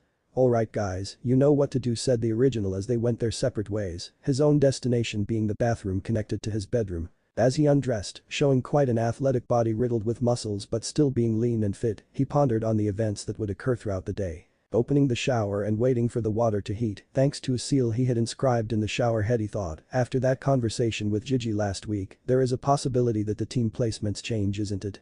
As he entered the shower, the fox responded to him, yes. Now that the old monkey knows, there is a chance he will change the teams or even give you a personal Jonin sensei. Although I don't believe he will, if he does you would at least work close with one of the teams. Why? Seeing through your interactions with him, he will place you in a team or with someone capable of managing your training and teammates who will be able to connect with you in a personal level and make sure you have even more bonds in the village. As for the team, I think it will be the same one we originally thought you would be placed in. So the assault first response team composed of the Uchiha twins and possibly the Pink Banshee. But why? I mean, there are many other options for teammates. Yes, but placing you in said team has many purposes. For example, you, as a Jinchuriki and with your heritage, have the possibility of becoming quite the juggernaut. Something you have already proved may happen. The sensei of said team may be one that is unbiased towards you, and even if he is, he would still have to pass the team and orders of the council. No way they are letting their precious Uchiha go to waste, huh? Exactly. Another reason lies within the own reasons used for placing you in a team. They want them to create bonds in order to diminish their flight risk. After the massacre, those two must have some serious trauma and would surely leave in order to get vengeance or power in order to extract it. Even more so with the curse of the Uchiha clan. The curse of hatred, a curse that empowers them to unseen levels in exchange for their sight, minds and finally their lives. Finally, seeing you being the baddest vassal of the great Kyuubi no Yoko, king of Bijuas, controller of blazing flames, the almighty one, the most narcissist fox in history. Silence, puny mortal. Shouted said narcissistic fox. As I was saying, seeing you being my baddest vassal will make them see you as a rival and wish to get stronger. Chuckling at the fox's antics, Naruto stepped out of the shower and went back to his room. Opening his closet, you could see a great assortment of the same clothes, with a little variation here and there. All clearly bought from the merchant caravans that came every 5 months to Konoha. I should add seals to my clothes now that I am starting missions.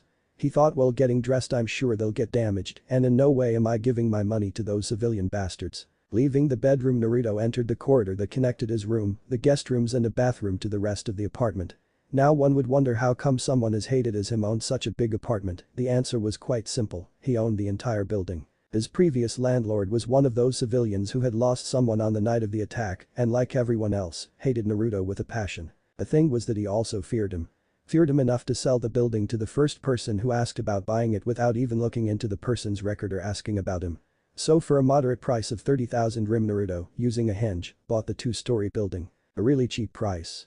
But you had to consider that it was practically in ruins, located in the red light district, and the demon child lived in it. The problem was that even if Naruto managed to get money from the merchant caravans by selling animal hides from the critters he had hunted and some modified seals, he didn't have enough to pay the monthly fee for electricity, gas and water. But as the worthy son of his parents, the answer to his problem came in the form of seals, though it took him some time. The seal array was formed by 4 different seal types that traveled through most of the building, starting in the backyard of the construction. The first seal was the one who powered up the rest of the array and consisted of a natural chakra absorber and storage unit. The seal transported chakra through the building until it reached any of the interrupter seals, at least the ones that needed said seal. These interrupters were connected to the physical version of the seal and were activated by the small amount of kinetic energy moving the switcher handle caused. Next came the chakra nature converter. As its name indicated, it transformed the stored natural chakra and converted it into water, fire, lightning or the needed chakra nature. Finally, as any other type of circuit with its powering energy, the chakra in the seal array was not entirely consumed and needed an output. To solve this, Naruto made it so that the remaining chakra ended in a seal similar to the one located in the backyard, but this time in the building's basement. The one difference between both is that one converted natural energy from the air and ground into different chakra types, and the second one converted the unused chakra into its natural counterpart, releasing it towards the ground and recycling it. Of course, he also had different types of seals running around a part of that one, security ones for example. Passing through the living room and arriving to his dining room, Naruto saw one of his 2 clones setting down his breakfast in the table. After sitting down and starting his meal of scrambled eggs, a piece of rabbit meat, a toast and orange juice, Naruto turned towards his clone and said, "Hey, before you dispel, can you go help the other one in the greenhouse?" "Sure boss," the clone responded. Since no one lived here apart from him, Naruto decided to use the building to the fullest. On the 2nd floor, he decided to have his living arrangements. The master bedroom with a bath connected, 2 guest rooms, a guest bathroom, living room, dining room and kitchen could be found here. A room, which later became the greenhouse, was left unused. The first floor was used for the armory, the library, a study where he worked on seals, and a meeting room where he had placed a round table and 10 chairs. He actually didn't know why he had created the last one. Just when he had placed his plates on the dishwasher, the Jinchuriki received 2 sets of memories. The ending of both being a fully and perfectly tended garden. As Naruto started heading towards the library, the fox on his stomach spoke. "Hey kid, do you plan to train today?" "Nah, it just happens to be my resting day. Tomorrow though, I plan on only doing a bit of warming up before the test." So you plan to go to the academy already?" "Yeah, half an hour early, but at least it will be quiet there." "Well, seeing as tomorrow you won't be able to do your full training regime, I want you to create at least 50 clones and send them to train your chakra control. After all, it will never be too much control on it, considering how your chakra grows every day." Hi, as you wish, Kurama-sensei," the blonde replied. "Oh. Remember to take the bingo book you stole from the monkey's office too. I wish to see which Jonin he is going to assign your team." Doing as the demon ordered, Naruto, who had arrived to the library, started searching for the bingo book and any other he wished to read. Deciding to take the tale of the utterly gutsy shinobi, the team left to the academy via roof jumping. It was a while before anyone arrived to the class, the first ones to do so were the Uchiha twins. They were quite surprised to not only see that the blonde dope had arrived there first, but that he had apparently changed his wardrobe. Kurama had loved the expression the duck butt team had, even if he had quickly gone back to his broody self with his typical HN. Naruto though was pleased to see the small blush Izumi sported on her face. Not every day a read never one manages to make the most beautiful girl in class blush. Doing so was a great boost to his ego. As time passed, the classroom began filling with the new Genin prospects, not that they knew. Surprisingly, apart from the Uchihas, no one who entered had actually noticed him. Most of the civilians had sat in the front rows. The Uchihas, as he expected, sat at the center of the room. One of the few strategic positions in the class. If an attack were to happen, they had access to any of the 3 exit points depending on the situation. Naruto himself sat on one of these vantage points. He currently sat in the center's last row. Here he had complete view of the entire class and was close to 2 of the exit points. Some minutes later, Hinata Hyuga arrived with the Inyazuka heir and his ninkin through the back door. Unsurprisingly, Hinata and Akamaru noticed him. Kiba clearly didn't. In fact, once he saw Izumi, everything else disappeared for the dog-like teen. "That is going to be his cause of death, isn't it?" "I can already see it," the fox stated last-minute news. Kiba Inyazuka, Casanova failure, gets killed by random Kunoichi. Cause of death. Seduction by enemy. Kunoichi states. "This has been the most degrading mission I have ever performed, and not because it was a seduction mission." Taking out the bingo book he brought in order to hide his smile, Naruto felt the presence of one Shino Aburam getting closer, offering a smile and a Shino to the reserve teen who sat beside him. Surprised that the blonde even noticed him, Shino decided to quench his curiosity of the once orange menace. "Uzumaki-san," he started, "can I ask you some questions?" Turning towards the bug user, Naruto replied, "If they are in my authority to answer, I don't see a problem." "Thank you," Shino said, still a bit off about the new facet the blonde showed him. "My first question is if the book you possess is in fact a bingo book, and how come you are in the possession of one?" "Why?" "Because said books are normally given to Chunin rank shinobi and higher. Which leads to my next question. Yesterday we clearly saw how you failed the Genin exam due to an incapacity in your side to create a functioning clone, possibly due to your incredibly large chakra reserves. Since you now are in possession of a Hidiate, we can conclude that you went through a situation that qualified you to become a Genin. Can you tell us which was it?" "Okay, we can shorten that into is that a bingo book. How did you get it? And you failed the Genin test, how come you have a headband?" "Alright, the answer in that order are yes, I stole it from the Hokage's office, and due to security reasons, I cannot answer that question." "Troublesome," they heard from behind them, followed by the munching of chips. Without turning, Naruto responded. "Good morning, Shika, Chimjai." "Morning, Naruto," was the answer from the Akimichi as he and Shikamaru sat at the other side of the blonde, Shikamaru resting his head on the table. Smiling at the duo, the Jinchuriki asked, "You don't seem surprised, Shika, Chimjai." "Well, some days ago Shikamaru told me that you were hiding something and was wondering when you would reveal it. Besides, if Shikamaru says so then I believe him," replied the chubby teen. "I bet you were the reason my dad had to go out so late at night last week, you troublesome blonde," said Shikamaru, joining the conversation. "Well, you have always been the unpredictable one with a love for deception," he said, raising his head. "Plan on showing your skills from now on?" "Some. Can't let them go all at the same time," replied Naruto. "Still, I don't understand why you were hiding them, Naruto," stated Shinji. "Quite simple, Akimichi-san, for a shinobi, deception is one of the greatest tools to have." "Why?" "Because when your enemy is misinformed of your abilities you may take them by surprise and finish the fight easily and quickly," stated the Aburam. "You though," continued the blonde, "wouldn't be able to do that, Shinji." "Why?" asked said teen. Because we are the heirs of our respective clans, answered the lazy Nara. Since we are the faces of the new generation we have to show our power, he finished. Truly, what a drag. Chuckling at the teen besides him Naruto turned to Chimchai. Another reason it would be pointless my friend is that you are from a famous clan. By now your clan's fighting style is well known and would be useless to hide. But I am an orphan and my parentage is unknown, so hiding my skills will benefit me in the long run.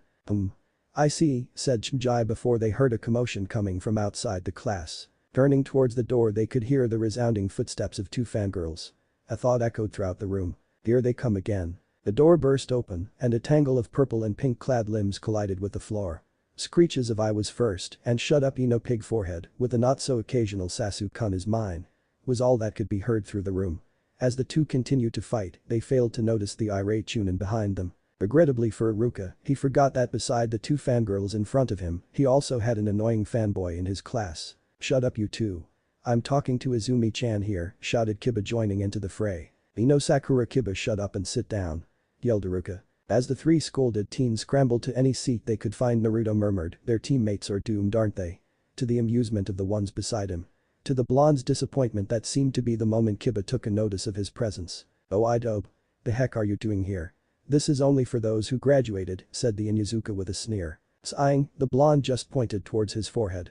"See this shiny metal thing my dear mutt? It's called a hideate and is one of the symbols which shinobi use to identify themselves. Look even you have one," he said causing a round of chuckles and giggles to go around the room. Growling Kiba stood up.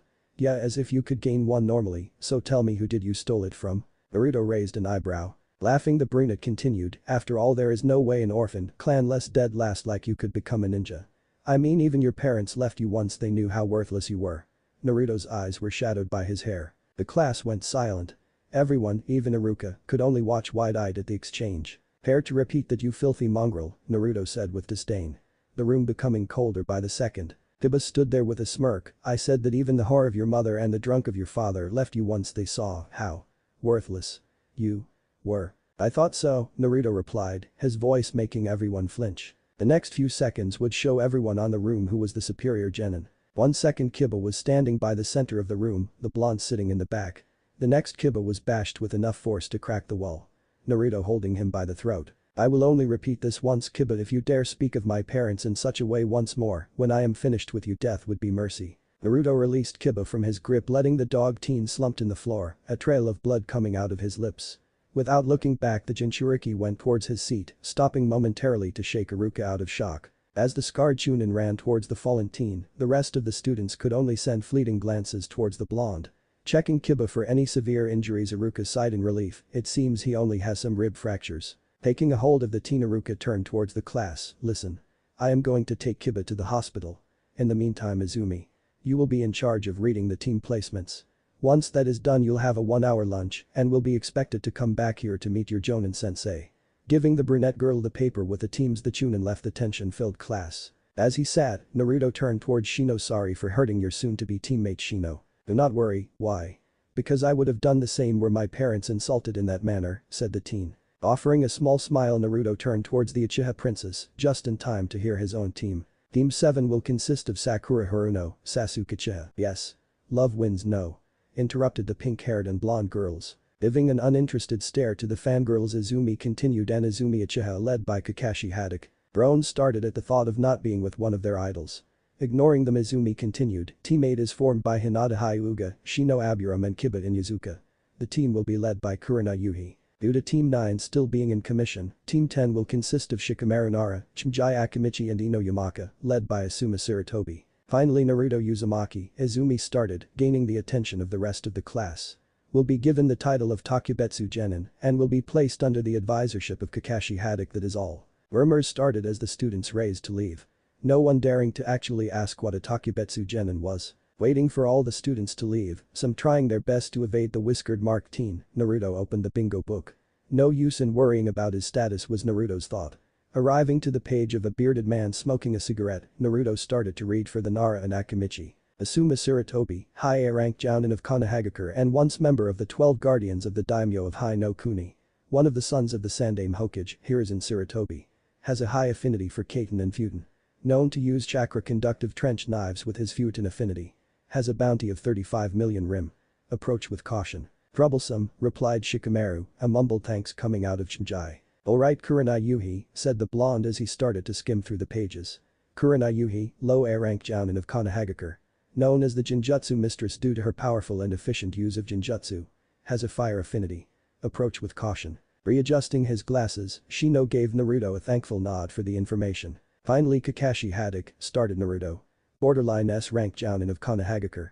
Son of Tsukumo Haddock, the White Fang of the Leaf and student of the Yondaime Hokage. An ninjutsu specialist with a high affinity for lightning but is capable to use any of the other affinities efficiently. Known as the copycat ninja and Kakashi of the Thousand Jutsu. If possible do not engage. Well, started Naruto after a moment of silence. It seems we have quite the capable teachers. Capable and troublesome teachers, stated the Nara. In fact I remember my dad mentioning Kakashi once, something about always being 3 hours late or something. Naruto sighed. The day Izumi Uchiha found herself contemplating how her perception of someone could be completely wrong. It had been a normal morning. She woke up early, took a shower, dressed and prepared the day's breakfast and lunch. She then went to class hoping to be placed in the same team as the breedy Uchiha she called family. That's when everything went down the drain. The one she knew as the dead last, the orphan orange-wearing fool, the one everyone in the village glared at, the only one that possibly knew the pain Sasuke and her experienced every day. He sat there. In a tight black shirt that hugged his muscles perfectly. His golden locks of hair framing a beautifully sculpted face, whisker marks adorning and adding an exotic feral look to the blonde. His eyes, his deep blue eyes. She swore she could drown in them had he continued to look at her. Then there was his smile, she had never felt her heartbeat go so fast. In fact, Izumi, yelled Sasuke, trying for the 5th time to get his sister's attention. Huh? Responded the teen, looking around onto her eyes focused on those of the one sitting next to her. Are you okay? You've been staring the floor with a creepy smile in your face, said the male. She blushed at that. Then she turned redder, heartbeat a mile per minute, after realizing what she had been thinking. It was nothing, she replied stuttering. Sasuke looked at her weirdly, concerned for his only siblings, he didn't consider him one anymore, mental health. Regaining her composure Izumi glanced at her brother, steeling herself to ask for his opinion on someone she knew he didn't like. Sasuke, yes. He said taking out another piece of his bento. What do you think of Uzumaki-san? Gulping down his food Sasuke looked at the sky. He may be quite strong. At least strong enough to not get in our way, he answered. She hummed, continuing their silent lunch. Sakura Haruno was a teen with a mission. A mission she would accomplish even if it meant her death. Yes. To eat lunch with her precious Sasuke and shove it in Ino Pig's face. An honorable crusade in the girl's mind. She was ecstatic after all she had been placed with her one true love. And Izumi to boot. Sadly Naruto Uzumaki was also added to that equation. To be honest she was scared of him.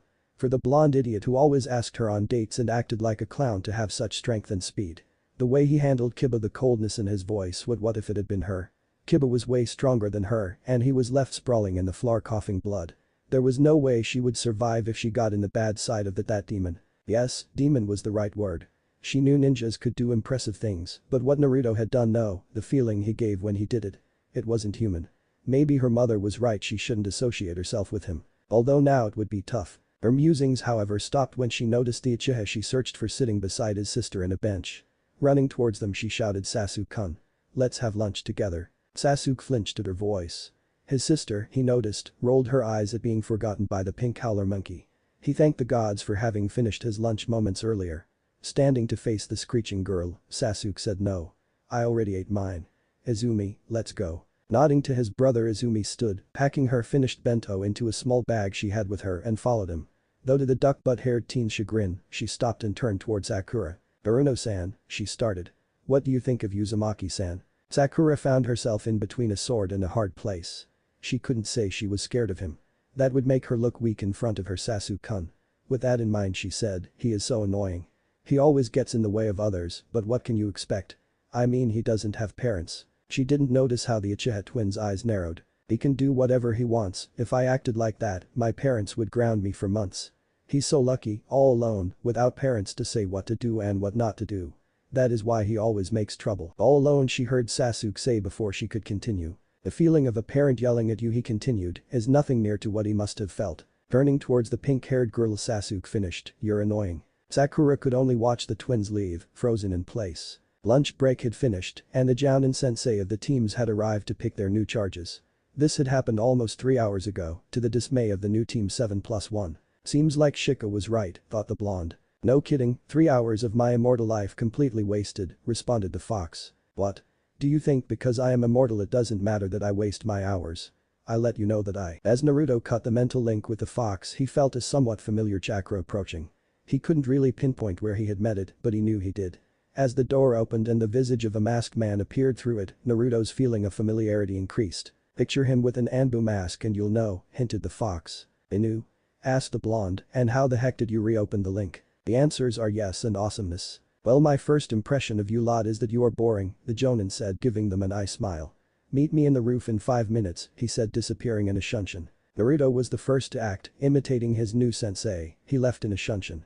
Seeing the blonde leave in the same way as their sensei, the Uchihas ran through the door hoping to arrive before the time limit. Sakura stood there, before bolting with a "Don't leave me." Kakashi studied the 4 teens in front of him, his beloved Icha in his hands.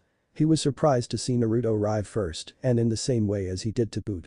The Uchihas seemed a little out of breath, but they had managed to arrive in time. The pink-haired one though, now that was disappointing. Not only did she arrive 3 minutes late, she was also panting and sweating. It seemed as he would have to actually give an effort to her training. If she managed to pass, of course. Waiting until Sakura managed to catch her breath, Kakashi started. So let's introduce ourselves, shall we? Huh? What do you mean, Kakashi-sensei? Asked Pinky. Raising an eyebrow at the question, he wondered. Wasn't she supposed to be the smart one? You know your likes, dislikes, hobbies, dreams for the future and the like. Oh, why don't you go first, sensei? She asked. Sighing, he started, my name is Kakashi Haddock. I have no desire to tell you my likes or my dislikes, my hobbies. You are still too young for them, and I haven't thought of any dreams, Kakashi stated, causing sweat to drop from the Genin's heads. He only told us his name, though 3 of the 4 Genin. So, your name is Kakashi Haddock, you like porn, dislike it when people don't let you read your porn, your hobbies is reading porn, and your dream is to participate in one. Am I right? Asked the blonde. You're so uncute, deadpan Kakashi. But since you are so smart, why don't you start? Mr. Goldilocks. Alright. My name is Naruto Uzumaki. I like ramen, dislike the villagers and certain kinds of people. My hobbies are training and reading. My dreams for the future to become the greatest Hokage and make a certain group of people proud of me. He seems to have grown well, sensei, although his dislike for the villagers may be a problem, thought the Cyclops. Alright, next is Sir Broods a lot. Scowling at the man, Sasuke started, my name is Sasuke Uchiha. I like my sister and have many dislikes. Hobbies, training. I don't have a dream, it's an ambition. I will kill a certain man and restore my clan. An Avenger doesn't surprise me, and so cool, were the respective thoughts of Kakashi and Sakura. Okay, next is Pinky, said the man. My name is Sakura Haruno. My likes are, I mean the person I like is, she squealed after glancing at the male Uchiha. My dislikes are Ino Pig, and this time the glance was sent towards Naruto. My dreams for the future are, she said before squealing again. The fangirl, why hast thou forsaken me, Sandame-sama? Despaired the Silverhead. And last but not least, the Ice Princess. Izumi just stared at him for a while. Izumi Uchiha, I like my brother, dislikes are rapists, molesters and a certain law, hobbies, and my dream is to have a family, I guess. She seems nice, at least she is not a fangirl, thought Kakashi with relief.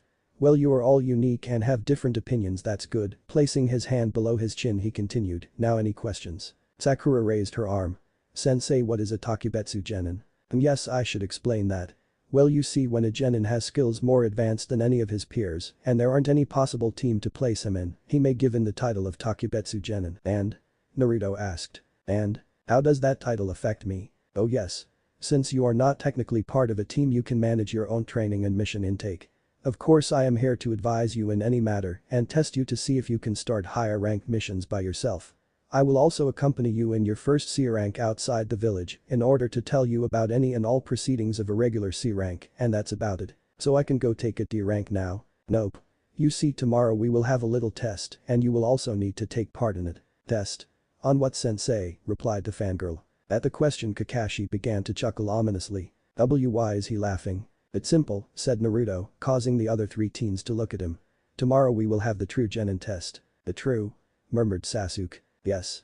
The one we took in the academy was just to see who had the least requirements to even become a Genin. This one will decide if we are to be trained by Kakashi, sent to the Genin Corps or sent back to the academy. Worst case scenario, they completely drop you off the program. Isn't that right, Kakashi-sensei? Smiling at the blonde, he said, you are quite correct, Naruto. The only thing you forgot to mention is that the test has a failure rate of over 66%. Meaning that only 9, or in your particular case 10 people, will be able to truly become Genin. At that, the Genin gulped.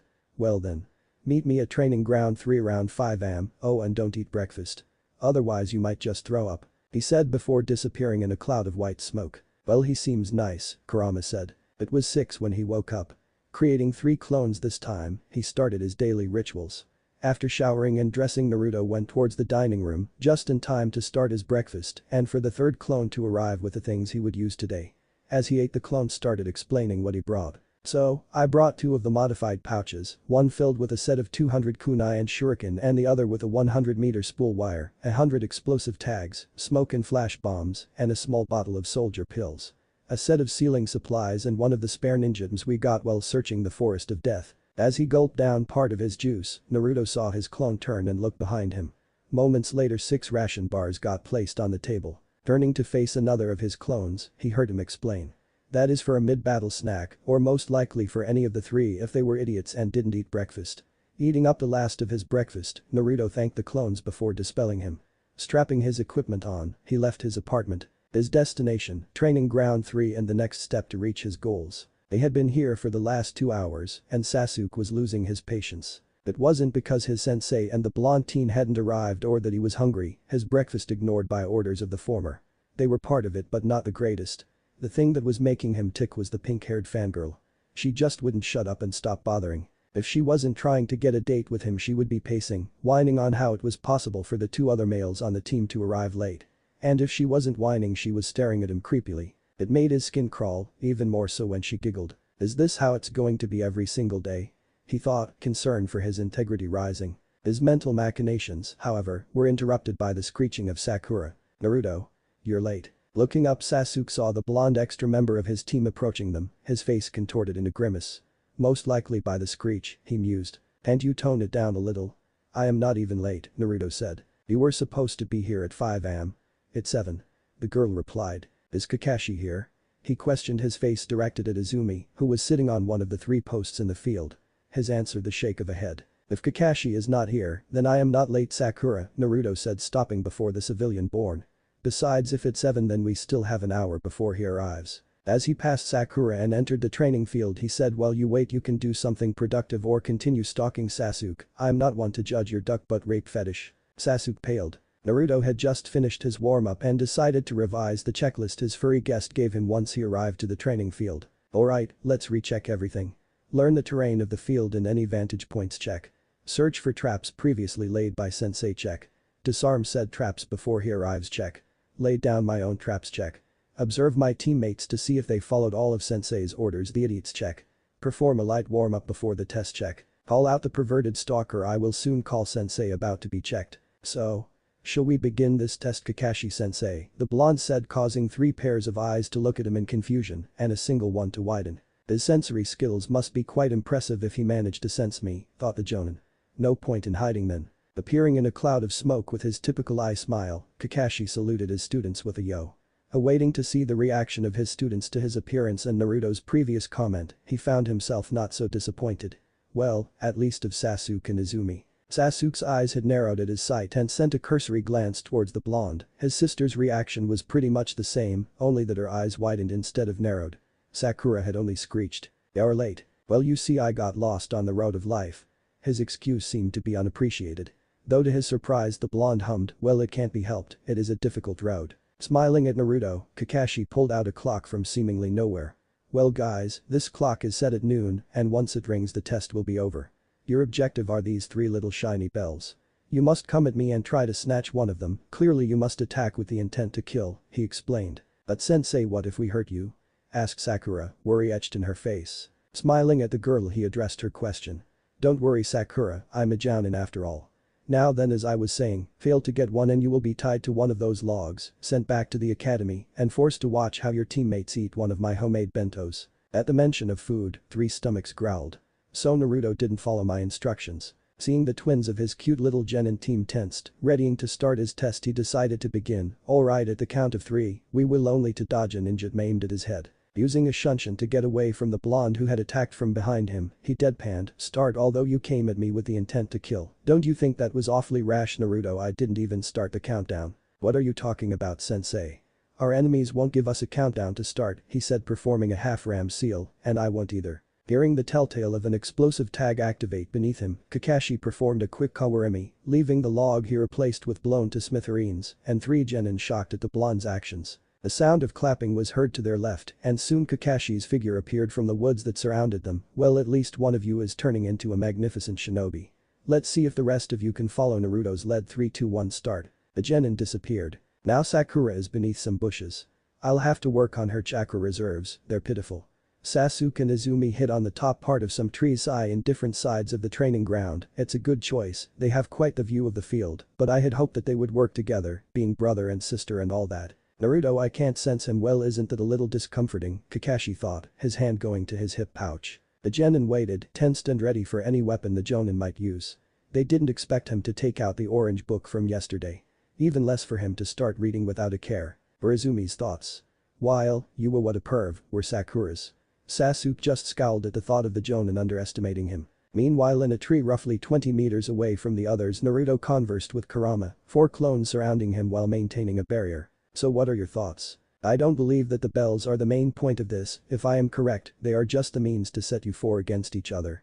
If I remember correctly, your father was a believer of teamwork, and he would surely try to instill his belief to any of his students. Teamwork, huh, thought the blonde, watching at the ex-Anbu operative from the safety of his barrier-protected tree. That's going to be hard. So no one is going to attack. Well then, I shall make the first move, wailed Kakashi, casually flipping to the next page of his treasure. But who should I target first? Decisions. He had been watching the masked jonin, waiting to find any opening, any weakness he could take advantage of, but had found none. It seemed that he had decided to take them seriously after Naruto's stunt. He needed to get a bell for his sister and him, his future depended on it, his goals depended on it, his clan depended on it, his sister's future depended on it. His head turned at the direction where Sakura's scream came from. Turning back to where the jonin once stood, Sasuke's face paled. When did he? Shit. I need to move, he knows our positions. As he jumped back, he saw Kakashi squatting at his left, still reading his orange book. He eyed the jonin as he stood up, preparing himself to fight or bolt out of there. You know, the Silverhead said, in the record Sakura was the second best kunoichi in chakra control, and in the smarts department, just behind your sister, her chakra control was supposed to be impressive, and no genjutsu could retain her for a long time. Yet here we are, with an unconscious Sakura somewhere in the forest trapped in the weakest of D-rank genjutsu. And Naruto, whose skill may well surpass any chunin in the village, maybe even some Takubetsu jonin. And finally 2 Uchiha, whose skills report may have well been the product of a biased man to the last 2 members of a famous clan. Maybe, you shouldn't underestimate me or my skills, the brunette said, taking out a pair of kunais, holding them in a reverse grip. He dashed forward. Sasuke's kunai aimed at any unblocked spot they could find. To his dismay, Kakashi dodged every slash, stab and blow he sent his way, but he was getting closer to his trap. A few more steps now. He thought, throwing both kunai, one aiming to make the jonin dodge to the left, the other sent to cut the ninja wire that would bring him closer to victory. A barrage of kunai and shuriken hurled at Kakashi, every single one hitting its mark. The body of the jonin fell to the ground, unmoving. Taking another kunai, Sasuke slowly approached the body. Clearly expecting the worst. And he was right. As the one body exploded into smoke and became a log, Sasuke felt how a pair of hands grabbed him from the ankles and dragged the raven-haired genin below ground. His head being the only part left above ground. He growled as the jonin squatted in front of him, his ever-present book and eye smile taunting the Uchiha. I hope your sister can show me a better performance. Otherwise the Uchiha clan is in quite a pinch. Well then, goodbye. Sasuke's head slumped in defeat after the jonin left. Not seeing how a small bird disappeared in smoke. After hearing Sakura's scream, she knew they were in trouble. Kakashi probably knew their location since the beginning, and after he dealt with Sasuke, who was the closest one to Sakura, he would come after her. She was the only option since Naruto had vanished without a trace. So it was a surprise to her when the blonde appeared behind her, grabbed her and shunshined them out of her new hiding place. Uzumaki-san, hello. Hello there, Izumi-chan, the blonde said, a smile on his face. I brought you here to ask you some questions. Raising an eyebrow at the sudden seriousness from the blonde, she nodded her head, asked, have you noticed anything strange about the test? Izumi pondered for a while. A strange thing about the test? Well, now that he mentions it, yes. How did they? As her eyes narrowed, Izumi glanced at the blonde. Yes, there is something strange, she responded. It is difficult to believe that a newly minted genin could be able to face a jonin and win, she said, blushing when her stomach growled once again. Chuckling, the blonde took out one of his ration bars and gave it to the teen. It is impossible for a genin to take a jonin, but what about a group of genin? Her eyes widened at that. Teamwork, yes, Konoha is best known for its impressive teamwork, and it has been the thing that helped us win the 3 great wars. The blonde head snapped to his right, the memories of a clone showing him the results of Sasuke's fight with Kakashi. Turning to Izumi he said, "We are running out of time, Kakashi has already dealt with Sasuke. Izumi, can I count on you to convince your brother of helping us?" She nodded once again, determination bright in her eyes. "Good," he said, creating 2 clones. "I need you to go and help Sasuke with one of my clones, he will tell you the plan, the other one will go and free Sakura from the Genjutsu Kakashi put her in. And you?" "I will go face Kakashi." She woke up sweating, her mind running a mile per second with the thought of an almost dead Sasuke. Her head turned everywhere looking for the broody teen only to find his blonde counterpart. In front of her. 3 inches away, to be more precise. She tried to scream, but the hand in her mouth prevented it. "I'll remove my hand if you promise to not scream and hear me out, okay?" She nodded. He removed it. She tried to scream. This time the cold metal from the kunai he held to her neck stopped her from doing so. He gave a sigh, kunai still poised on her neck. "Listen, this test has a hidden meaning, and it is teamwork. You following here?" Sakura nodded. "Good," he pocketed the kunai. "Are you willing to help me?" She looked down. "Help him?" She didn't want to, he scared her. Besides, what about Sasuke-kun? Don't take her wrong, she knew her one true love would probably pass the test, but if she helped Naruto and they got a bell each, what would happen to Izumi? She would be sent back to the academy, and while she would be on the same team as Sasuke-kun, he would probably hate her for taking away his sister's chance. But at the same time, if she couldn't get a bell, all her chances with her beloved would be null. What with her being on the academy again and the male twin training and doing missions. What's worse is that he could be sent to a mission with Ino or any other sly bitch and fall into one of their perverse plans to take him away from her. The horror. She couldn't let them, but what to do? Inspiration hit her. If I find Sasuke-kun and Izumi-san and tell them the meaning of the test, we could probably take on Kakashi and end up together, and without Naruto to boot. She looked up. No. No. No. Why would I work with someone like you? You probably just want to get me alone in a team with you and try to seduce me. It won't work, my heart and soul belong only to Sasuke-kun. So get out of my way, you worthless demon. She left running, looking for the twins. Eyes narrowed at the running female, he muttered, "Fine, like we needed someone like you." The blonde clone dispelled himself. He had been waiting for the Genin's next move ever since Naruto's chakra signature had reappeared next to Izumi's. It seemed his sensei's son had managed to realize the hidden meaning of the test if Izumi's and the clone's current destination was any indication. But enough of his current speculations, the blonde was getting near him after all. Can't let him take advantage now, can he? So came out to play? You could say that if you consider me beating you up as a game, Naruto responded, a smirk on his face. Would you look at that, we got a comedian in the team. You know what we call comedians in the ninja business? Competent. Good looking. I bet there is a list. Nope. We tend to call them easy kills. Sorry, did that hurt your feelings? Kakashi asked. No, don't worry. But you know what is going to hurt. That explosion. After Naruto finished his sentence, Kakashi felt a pair of arms and legs encircle his chest and waist. Looking back, he saw a second blonde.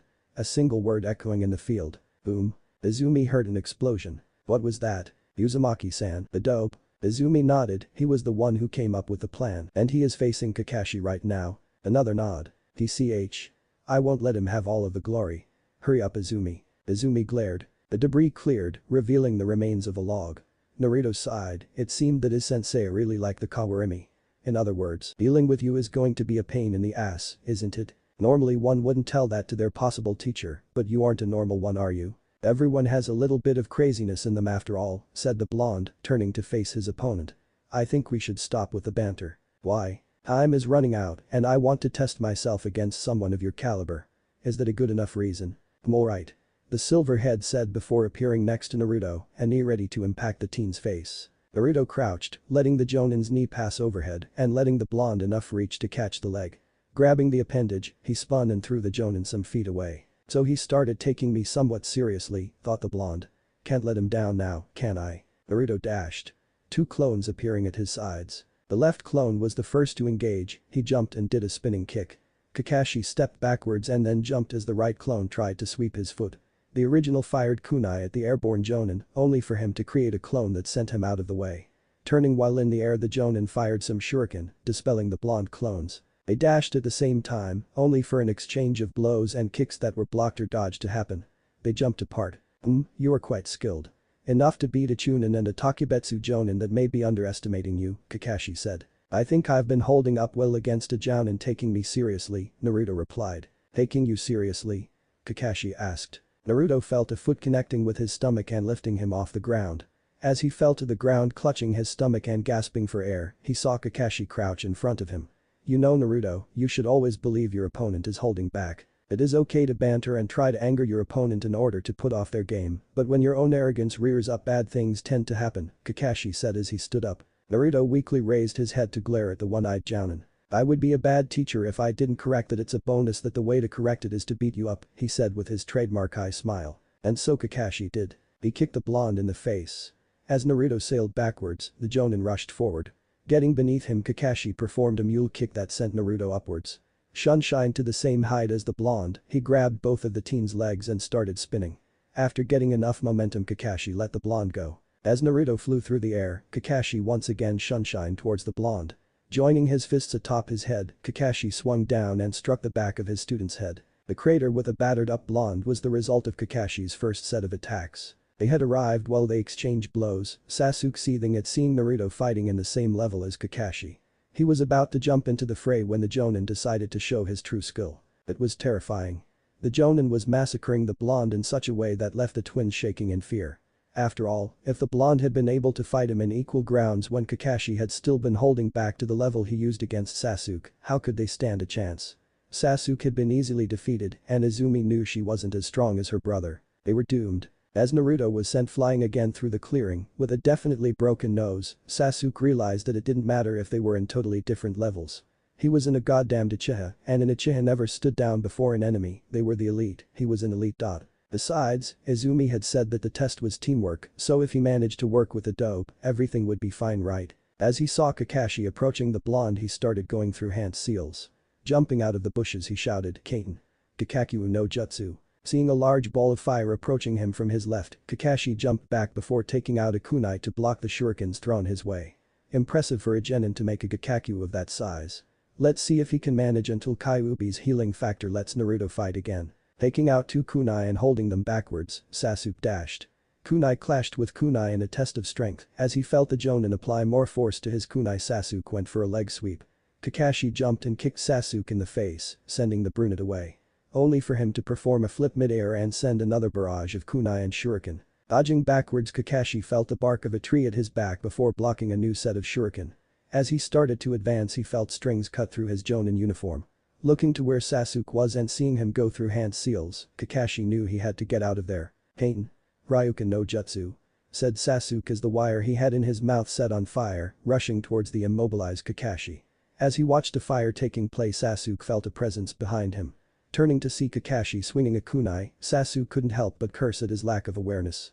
He knew Kakashi would dodge his jutsu, so why didn't he prepare for it? Now he could only watch as the Cyclops dispatched him. Only for a ninjato to block the kunai mere inches from his face. Seeing the blonde holding the ninjato struggling with the join's kunai, Sasuke dodged backwards, rummaging through his back pouch. He realized he had used all of his shuriken and all but one of his kunai. As he pulled out his last kunai, he felt a small ball and a plan formed in his head. Naruto. Heads up. Said Sasuke launched the kunai. Seeing the kunai heading his way, Naruto managed to notice the small ball attached to it. Disengaging Kakashi, the blonde jumped away just in time to dodge the exploding ball. Standing next to Sasuke, he asked, did Izumi tell you about the test? Yes. She also told me about the plan, but with Kakashi taking us seriously, I doubt we will manage to successfully do it. Only thing to do is to try, right? Naruto replied, unsealing his mask and wearing it. HN. The Uchiha replied, a smirk in his face. Cheeky bastard, Naruto murmured, watching as Kakashi stared at them from the other side of the field. Alright, let's do this. At that, the two teens dashed at the Silverhead. Naruto was the first to arrive and proceed to attack with his ninjato. The Jounin jumped to evade a low swing, Sasuke used Naruto as leverage and did a knee strike. Kakashi blocked it with one hand. He used the other to hit Sasuke in the gut. Naruto slapped his free arm into his left leg and Kakashi's teeth gritted at the pain and numbness that followed. Using his other leg, Kakashi placed it into the blonde's shoulder and jumped back. He needed to make distance. When he landed, his leg buckled. He created an Iwa Bunshin. As the clone left to fight the two teens, Kakashi started examining his leg. It was numb and he couldn't feel his chakra moving through it. Momentarily revealing his Sharingan, Kakashi looked towards the blonde. His hands were coated with chakra. So he dealt with a Gyuukin strike or something similar. He gathered chakra in his palm, he had fought against Hyugas before, and even if he didn't have their finesse to unblock his chakra points, he could still do it. It would hurt, but it'd be worth it. As he was about to press his chakra-coated palm to his leg, Kakashi had to dodge a kunai. It seemed as Izumi decided to join in, and she wasn't going to let him regain any mobility. He stood up. Although he didn't show it, his leg was screaming in agony. Kakashi looked towards the other two. They seemed to be gaining advantage over his clone. To be honest, he expected it. While Iwabunshin were durable, they did not possess the full capabilities of the original. He had to defeat Izumi fast. If the other two finished his clone and regrouped, he would have a hard time fighting them in his current state. Kakashi dashed towards Izumi. She jumped and rolled out the way. Regaining her bearings, she threw a group of shuriken. He took out a kunai and blocked. He caught one of the blocked shuriken and shooted it back. Imitating him, she blocked it with a kunai. Kakashi used kawarimi with the shuriken. He swung with the blunt edge of the kunai, his only thought being knocking her out. Her eyes widened, the only sound she heard was that of her pumping blood. Memories flashed by. The red and tear-filled eyes of her brother, the growing pool of blood under her parents, the realization, the desperation, the burning in her eyes, her brother in front of her, with the blunt edge of the kunai ready to take her out. Her eyes turned red. A single tomo in each. She bent backwards, hands touching the ground and her back in an arc. She continued the movement and kicked his chin, the kunai flew out and he stumbled backwards. A handstand, a leap, and she was standing once again. She may not be as physically strong or fast as her brother, but she was flexible and could activate her Sharingan. Although her brother didn't know about the second. Kakashi watched the team before him. He was surprised that she activated her Sharingan. But that could wait, he really needed to take her out now, the clone was reaching its limit. Deciding to forego the pain of his leg would feel, Kakashi dashed at an even higher speed. Her eyes widened. The Jounin had practically teleported in front of her, her Sharingan couldn't keep up. He striked. Izumi landed some feet away, blood dripping from her mouth and nose, her ears also ringing in pain. She tried to stand up, but everything spinned and she ended kneeling. She could see the blurry image of the Jounin approaching. As he stood up before one of the two females of his team, Kakashi raised his hand and readied himself to knock her out. He swung down. It was grabbed. In the place of the female Uchiha now stood the Uzumaki. This wasn't his day. Naruto extended his palm and with a shout of Futon. Repashu sent Kakashi flying backwards. Into an expecting Sasuke. Rushing forward, Sasuke jumped to meet Kakashi, kunai ready to cut the string that held the bells. Kakashi saw him and managed to avoid the kunai. Unfortunately for him, it was cut by another kunai courtesy of Izumi. Sasuke tried to reach for the bells, but was backhanded by a twisting Kakashi. The Jounin managed to grab the bells. An alarm rang through the clearing, the test was over. "Well, it seems I win," said Kakashi. Standing to meet the faces of the teens and showing the bells in his hand. "Are you sure about that, sensei?" replied Naruto, chuckling. At that, the bells transformed into a clone of the blonde and decked Kakashi in the face before dispelling. The Jounin glared at the bell holding blonde while grasping his nose. A speck of blood staining his mask. "This definitely isn't my day," said the silverhead as he started going back to entrance of the training ground. "Come on, follow me." His reply was a female groan, a male noise of annoyance and a still chuckling blonde. They arrived to a tied-up Sakura to one of the posts. She had glared at the Jounin when she saw him. After all, the man, or at least a clone, had left her tied up and alone. At hearing the snickers coming from the blonde, she turned her glare to him, only to pale when the glint of the bells reached her eyes. "Well then, Naruto, you managed to get the bells, so you decide who to give them to." Sakura bowed her head in defeat. Naruto would surely give the other two bells to Sasuke-kun and Izumi. She knew she would. All her dreams of being with her precious Sasuke-kun, of him saving her from an enemy ninja and proclaiming his love. Of making a family with him. Of hearing him say he loved her. "I'll give one to Sasuke." Sakura closed her eyes as tears threatened to spill. "And one to Izumi." They were over. She felt cold metal touch her forehead. "And the last one is for Sakura." "Eh? Did he just said?" "Well then, congratulations, you guys are officially Team 7. Sakura raised her head in surprise to meet blue eyes. "Eh? What did you say?" the pink-haired teen asked. "I need to make it clearer," asked Kakashi before sighing. "Congratulations, Sasuke Uchiha, Izumi Uchiha and Sakura Haruno, you three are officially recognized as Team 7. She looked at the Uchiha twins, their eyes also showed surprise about the blonde's decision. "But what about Naruto?" "What about him?" replied Kakashi. Is he going back to the academy?" "Why would you ask that, Sakura?" Well, he just gave me his bell, that means he lost the test." Looking at the faces filled with confusion of the other two teens in his group, the Jounin asked. "What are guys talking about? Did you forgot the team assignments?" Team 7 is composed of the Uchiha twins and Sakura Haruno. Naruto Uzumaki was given the title of Elite Genin, and I was chosen as his Jounin advisor. He is technically not part of Team 7, he is his own one-man cell. In other words, I don't need the bells, said Naruto. But even so, why, after what I told you, why would you give me one? Because I am a merciful god, because I am better than you in all ways, because Kakashi wouldn't have accepted a two-man cell, because even though you are a waste for the human and shinobi resources you can still have a use. What? You are one of the beings in this world capable of turning Sasuke into a paranoid, whose thoughts revolve around when will you jump and try to rape him. I can't let a chance like that go to waste, can I? Said Naruto. From then on Sasuke ruled the day he didn't manage to capture those bells. 4. Departure. The first times. This is Golden Kitsune, confirm positions. This is Black Yukiana, in position. This is Pink Bee Banshee, in position. Why do we need the nicknames? This is Ducky Tengu, the question is why the heck is the dope in charge? Mama, this is Silver Cyclops, the answer to that is to prepare you. In the future you will have missions with other teams. You may be placed in a team with a more experienced person who will lead you or in one where you will be in charge. In case of the former, you will need the experience of following someone else's lead. And the nicknames?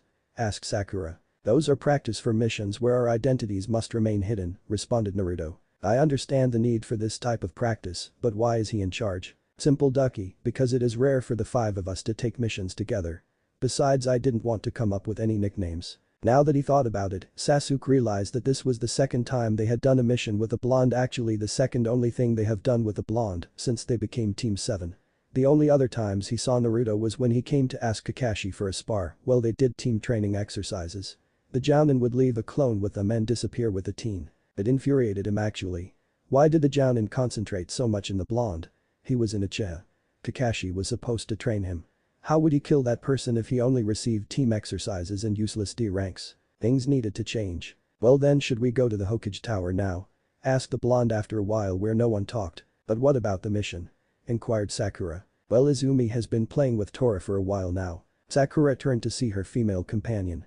As the blonde had said, Izumi was crouched in front of Tora, cattail in her hand. Turning to where her teammates were and seeing the looks 2 of them were giving her, she asked. What? Team 7 plus Naruto Uzumaki returning from the capturing Tora mission, said Kakashi as his team stood before the Hokage. Good job and welcome back Team 7, replied the Hokage with a smile. Do you plan on taking another mission, Kakashi-kun? Turning to see the teens that were currently watching Tora's owner, Madame Shijimi, crush the life out of the caddy, responded, sure, why not? Well then, we have babysitting for a council member, grocery shopping at the neighboring town, helping out with the potato farm, a crash and wait Tora. Were heard before he continued recapturing Tora. No. I won't do any more of those degrading missions. Yelled Sasuke. Sasuke. Reproached Iruka standing up from his seat. You're just a rookie Genin, how dare you speak to Hokage-sama like that? Lifting up his hand, the Hokage stopped Iruka from continuing. I understand that these missions are quite degrading for you Uchiha, said the Sarutobi as his killing intent started to flood the room. But I am the Hokage and you a lowly Genin. So you will do whatever I want. Understood. The occupants of the room were silent. The pressure the man who only seemed like a caring grandfather was emitting right now was definitely monstrous. No one was unaffected. Well, he does have a point, Jiji, came the voice of Naruto, a bead of sweat dripping down his face as the Hokage's gaze focused on him. Explain, Naruto-kun. Well, he is one of the 2 last Uchiha. As such, he should be sent out to show that his clan is not dead and that Konoha is still strong enough to not worry about sending him out on dangerous missions. Raising an eyebrow, Hiruzen decided to decrease his killer intent. Pray tell Naruto-kun, what is the real reason behind you defending the Uchiha? Flinching, Naruto gave a wary smile, so the old man hadn't missed that. Ah well, the ruse is up I guess, he said before turning serious. Hokage-sama, due to Team 7 completing the required 35 D-rank missions, I Naruto Uzumaki wish to request a conjoined C-rank mission with them. Closing his eyes and taking a drag out of his pipe, the Hokage thought about the blonde's request. Indeed, in the past month and a half, today to be more exact, Team 7 had finished the required missions in order to do a C-rank. Naruto had finished them quite a long time ago, but couldn't do his first C-rank mission without his Jounin advisor. Such a dilemma. He wanted to make the Uchiha earn his place by making him do D ranks, maybe some E ranks, but he needed Naruto to gain experience and even more strength than what he had right now. The reports that he received from Jiraiya were unsettling. He gave a sigh, exhaling smoke. Naruto's needs far exceeded the Uchiha's need to learn his place. Kakashi-kun, is Team 7 ready to take a C rank? I don't see a reason not to, replied the Jounin. Well then, we have a mission that should be good enough for them. Please bring in Tazuna-san. After some moments the door opened, revealing an old bearded man with glasses and a bottle in his hand. With his entrance came the stench of alcohol. This started the Hokage. Is Tazuna-san, and he is this mission's client. After taking a swing of the bottle, Tazuna looked towards Team 7 and Naruto. Huh? What's this? I asked for ninjas, you know. Not a bunch of kids. Are you sure they will be able to protect me? I mean, look at the short one with zero fashion sense. Naruto, Sasuke, Sakura and Izumi looked at each other to see who was the shortest. Sakura, realizing it was her the old man referred to, tried to lunge at him, only to be stopped by Kakashi. Let me at him. I'll kill him. Calm down, Sakura, you can't kill your client, well, at least until he pays, said Kakashi in monotone. Izuna gulped. Coughing to regain the attention of the group, the Hokage said, Team 7 and Naruto-kun, your mission will be to escort Tazuna-san back to his village, wave, and stay with him until he finishes completing his bridge. He then turned his attention towards the other old man. Do not worry, Tazuna-san, Team 7 is one of the best Genin teams we have, add to it that Naruto-kun, the blonde, is an elite Genin, and then you'll also have Kakashi-kun, who is one of our strongest Jounin. Your safety is ensured with this team. If you say so, Tazuna replied. We will depart tomorrow morning since it's already too late to depart now, he said before leaving. Sighing, Kakashi turned to his team. We will meet tomorrow morning at 6 a.m. in the gate. Bring anything you would need for a long-term mission. Dismissed. They had gone out of the Hokage's office and were going down the corridor when it happened. Naruto swiftly grabbed Sasuke by the collar of his shirt and pushed him against a wall, making the other team grunt in pain. Naruto. Sakura exclaimed beside a wide-eyed Izumi. What the heck, dope? That is what I was going to ask, team. The other three reeled at the anger in the blonde's voice. The heck you think you are talking to the Hokage like that? You truly are a fucking idiot. Did you even consider what could happen after your little temper tantrum? What could happen to the rest of us? He yelled before letting Sasuke fall down into a slump. Consider yourself lucky that we are in Konoha and that I needed to actually do this mission. If we were in any of the other village, Uchiha or not, you would been severely punished. Who knows what the old man would have done had I not intervened. But that he left, leaving behind 3 stunned Genins. It was 1 minute before 6 when Kakashi arrived to the gate. Naruto was currently speaking to the 2 Chunin guarding the gates, Kitetsu and Izumo. Izumi and Sakura were standing beside a drinking Tazuna, and Sasuke was brooding and/or glaring away near a tree. A normal sight. If one didn't count the oppressing tension in the air, the nervous glances Sakura and Tazuna were giving, and that the Uchiha Saiyan's glare was directed at his other male teen student. It seemed that something happened between his cute Genin team and his as equally cute blonde charge after the debriefing. Oh well, nothing unexpected. Yo. All ready to go? He asked, raising his hand in salute. He received 3 nods and turned towards the last teen, Naruto. Yes, I already finished with the paperwork so we can leave whenever. Good, then you 4 open up your bags and show me what you brought for the mission. I'll see how prepared you truly are. Sasuke went first. In my backpack I have a few shuriken, a spare set of clothes, a sleeping bag, 3 days worth of ration bars, camping equipment like a plate, cup, knife, fork, spoon, a tent and basic toiletries. In my thigh pouch I have 30 shuriken and in the back pouch I have 40 kunai, 5 explosive tags and 10 smoke bombs. Good work, Sasuke. Izumi, your turn.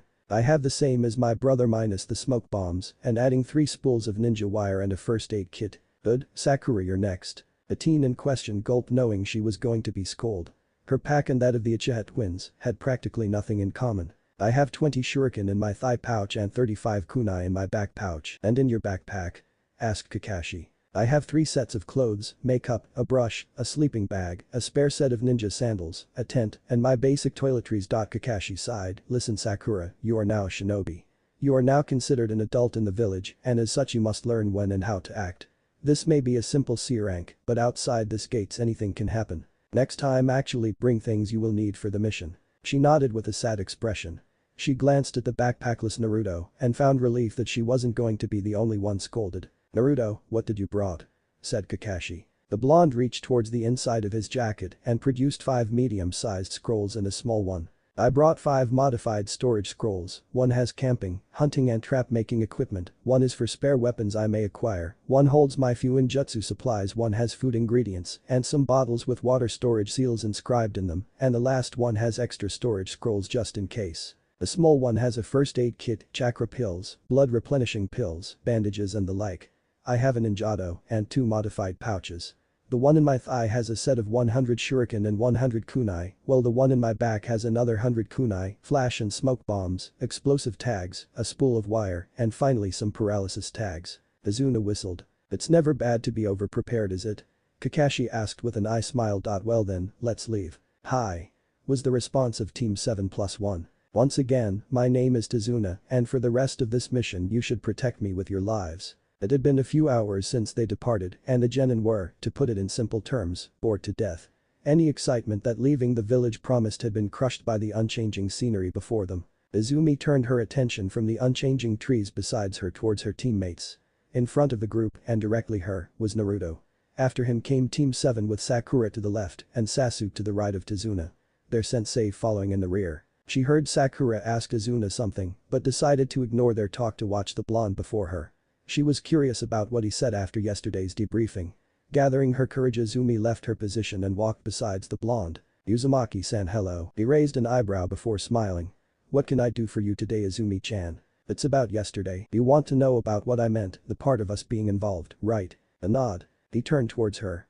What your brother did falls into the insubordination category. Ultimately the consequences would have ended on Sasuke or Kakashi.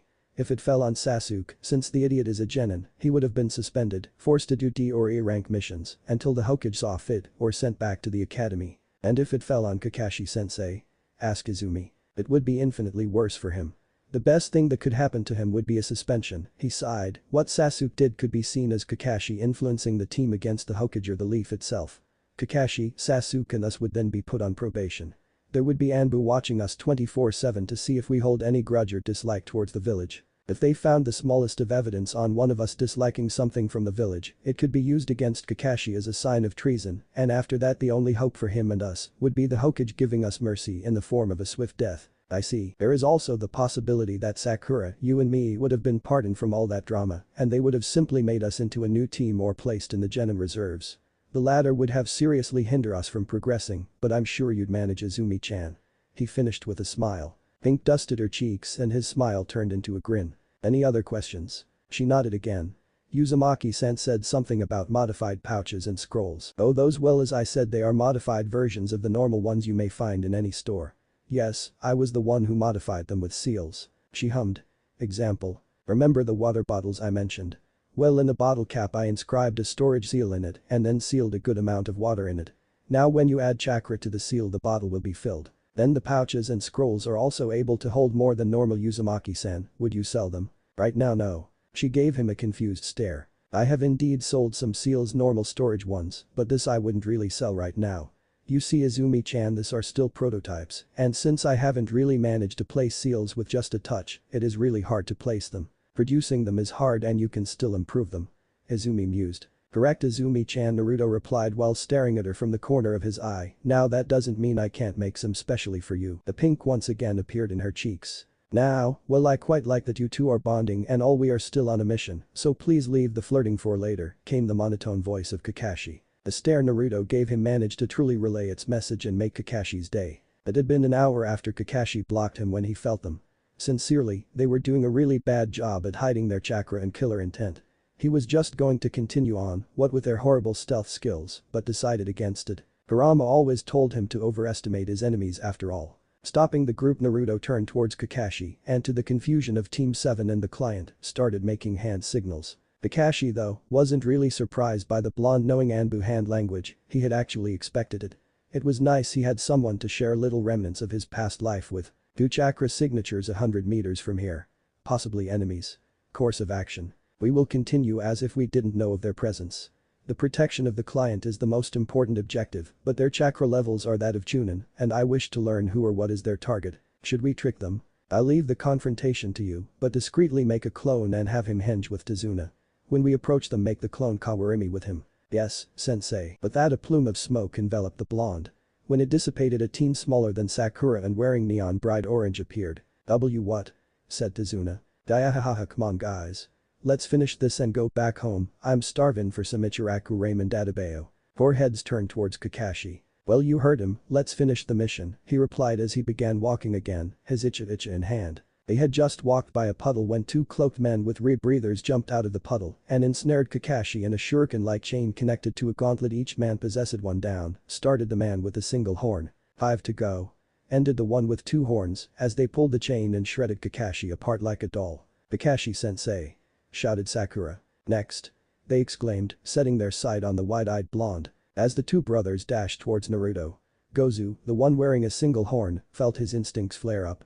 Breaking his dash, Gozu looked towards Naruto carefully, trying to identify the danger he felt. Eyes widening, he added chakra to his arm and harshly jerked the chain, causing his brother to come flying towards him. "What the hell, Gozu?"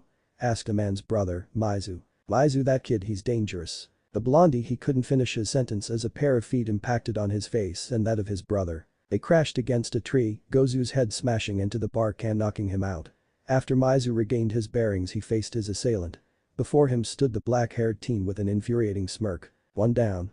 One to go," said Sasuke. Glancing back to the prone figure of his brother, Maizu felt a grin come to his face. "I'll enjoy tearing you into pieces." Both of them ran forward, kunai clashing with gauntlet. Everything was blurry and to be honest he just wanted to sleep.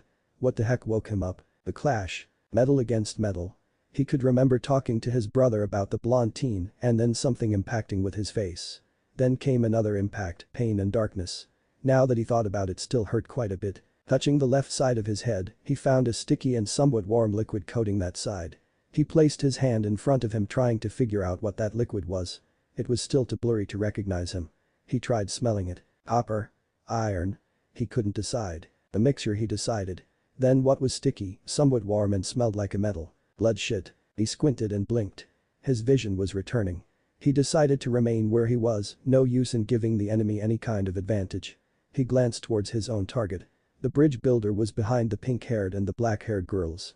No one behind him, and the blonde one was halfway between the girls and the battle his brother had with the other male teen. He could finish the mission. They were too focused on his brother's fight to notice him. It was perfect. He sneaked into the trees and moved towards the back of the group. He moved, his footsteps making no sound. With the back of his target in front of him, Gozu readied his gauntlet. It would pierce the man before him effortlessly, and if he managed to survive, the poison would take care of the job. He was about to strike when liquid filled his mouth. "So your target was Tazuna, huh?" said the bridge builder. Confusion filled him as blood dripped and stained his mouth mask. He looked down. An Injado was piercing his chest. An Injado hold by the bridge builder was piercing his chest, more specifically his heart. Huh? What? How? No, why? Why the heck did the bridge builder had an Injado? How the heck did he manage to get him? What the fuck was happening? You know, had this been any other Genin team, heck, had I not been here and you would have been successful. He looked back up. Where the bridge builder once was stood that blonde teen. "It was thanks to you that I got experience fighting a real-life enemy who was somewhat on my level. For that I will end it quickly." End it? Lightning coursed through the blade. It hurt, but then numbness started spreading through him. So this was death. It wasn't as scary as he had imagined it. He glanced towards his brother. It seemed everything had stopped when the blonde started talking. Gozu's eyes met Maizu's. "Ah. That was a mistake. Now my last memory of you will be those pain-filled eyes of yours. I am sorry, Maizu, it seems I caused you pain. I will be going first, okay? Gozu. I'll kill you, you bastard." Maizu shouted before dashing towards Naruto. "Maizu, you idiot, look, Kakashi is behind you." Darkness consumed Gozu as his soul departed into the Shinigami's realm. It had been some minutes since he started fighting the black-haired teen. He was infuriating. The kid somehow managed to dodge the majority of his attacks and block those he couldn't. How was he going to kill him if he couldn't hit him? His patience was running thin. Something his brother always chastised him about, actually. He blocked an attack of the kid. Sasuke was it. When he noticed his brother wasn't there anymore. So he was awake. Good, now he could get rid of the bridge builder and help him end this meddlesome kids. He attacked. Again. Another dodged strike. He blocked a kunai. "So your target was Tazuna, huh?" He jumped back, his head following the voice. "You know, had this been any other Genin team, heck, had I not been here and you would have been successful." It was the blonde teen, the one who Gozu warned him about, that spoke. "It was thanks to you that I got experience fighting a real-life enemy who was somewhat on my level. For that I will end it quickly." Blondie was holding an Injado. An Injado that was piercing his brother through the heart. His breathing increased. Lightning coursed through the blade. Anger and the sound of his pumping heart. Maizu's eyes met Gozu's. "They killed his brother, they killed his brother, they killed his brother. Gozu. I'll kill you, you bastard." Maizu heard himself shout before his feet moved on their own. Cold metal pierced his head. Then nothingness. Silence filled the clearing as a trembling Tazuna came out of the tree line, followed by a clone of the blonde. Looking around, he saw the three shocked faces of his team and the blonde gently settling down the body his ninjado pierced moments before. The trembling hands of the blonde did not go unnoticed by Kakashi. He decided to deal with Tazuna later. Right now the mental stability of Naruto was his priority. Taking the body of Maizu, he approached the Jinchuriki before settling it down near that of his brother. His hand found its place in Naruto's shoulder. No words were spoken. They didn't need words. Naruto glanced towards Kakashi. After the adrenaline of his first battle and kill settled down, everything came crashing down. He knew what being a shinobi entailed, he knew one day he would kill, yet after he did it nothing. Silence, only memories assaulted him, the words, the shouts of monster and demon that filled his childhood didn't resounded through his head. It was nothing. Naught, nil, nada, 9, 0, zilch, an absolute void. That's when fear started to settle in. Because he didn't feel anything. Why didn't he feel something? Remorse, shock, pain, heck, he would even gladly welcome glee. So why? Why didn't he feel something about his first kill? Why? Why?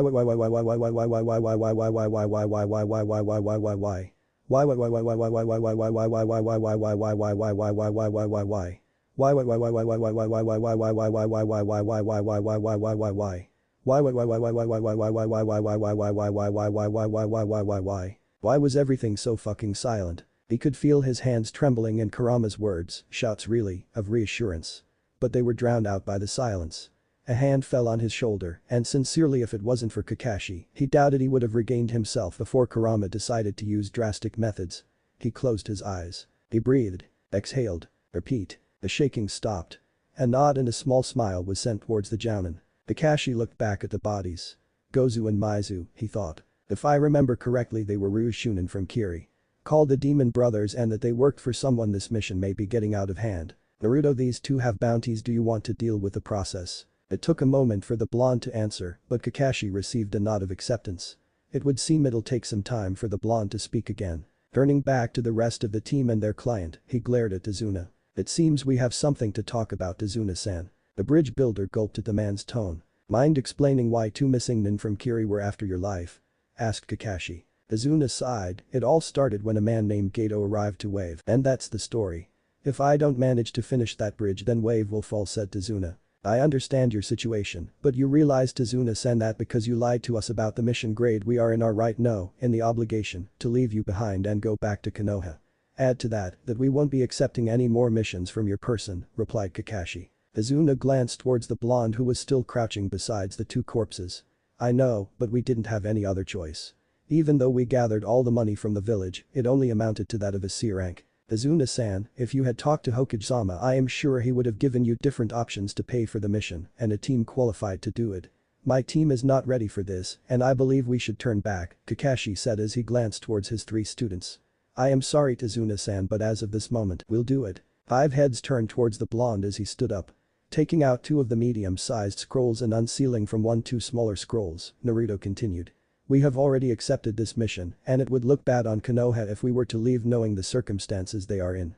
Don't get me wrong, Tazuna-san, we'll still make sure to up the mission payment. He began rummaging the bodies of the 2 brothers. Then Naruto, what are you doing? Looking for anything that may be useful, Sakura. He looked at her. They are dead, won by my hands, so I don't think they will need them anymore. But that's desecrating a body. Don't you have honor? She said. Yet, they would have done the same, said Kakashi. Sakura, we are shinobi. We reside in the darkness and get paid to kill and steal. We have no honor to uphold. Finished with searching for usable tools, Naruto used the 2 small scrolls to seal up the bodies of the brothers. Kakashi glanced to what Naruto acquired. The 2 gauntlets with a chain, some kunai and shuriken, 2 rebreathers and some small bottles with a clear liquid but different color caps. He assumed they were a poison and its antidote. Thankfully none of his team got hit. Naruto, are you sure you want to continue? Yeah, I still need to complete a C rank and don't know when else you will be available. Fair enough. Izumi, Sakura, Sasuke, what do you think? Will you try and continue or do you wish to go back? Of course I'll finish it. Answered Sasuke. If Sasuke-kun goes I go. Replied Sakura. Izumi nodded. Ah, you're quite the lucky guy, Tazuna-san, it seems we will continue with the mission. Tazuna bowed, thank you very much. As they came up the beach, Tazuna approached the man in the boat and started talking.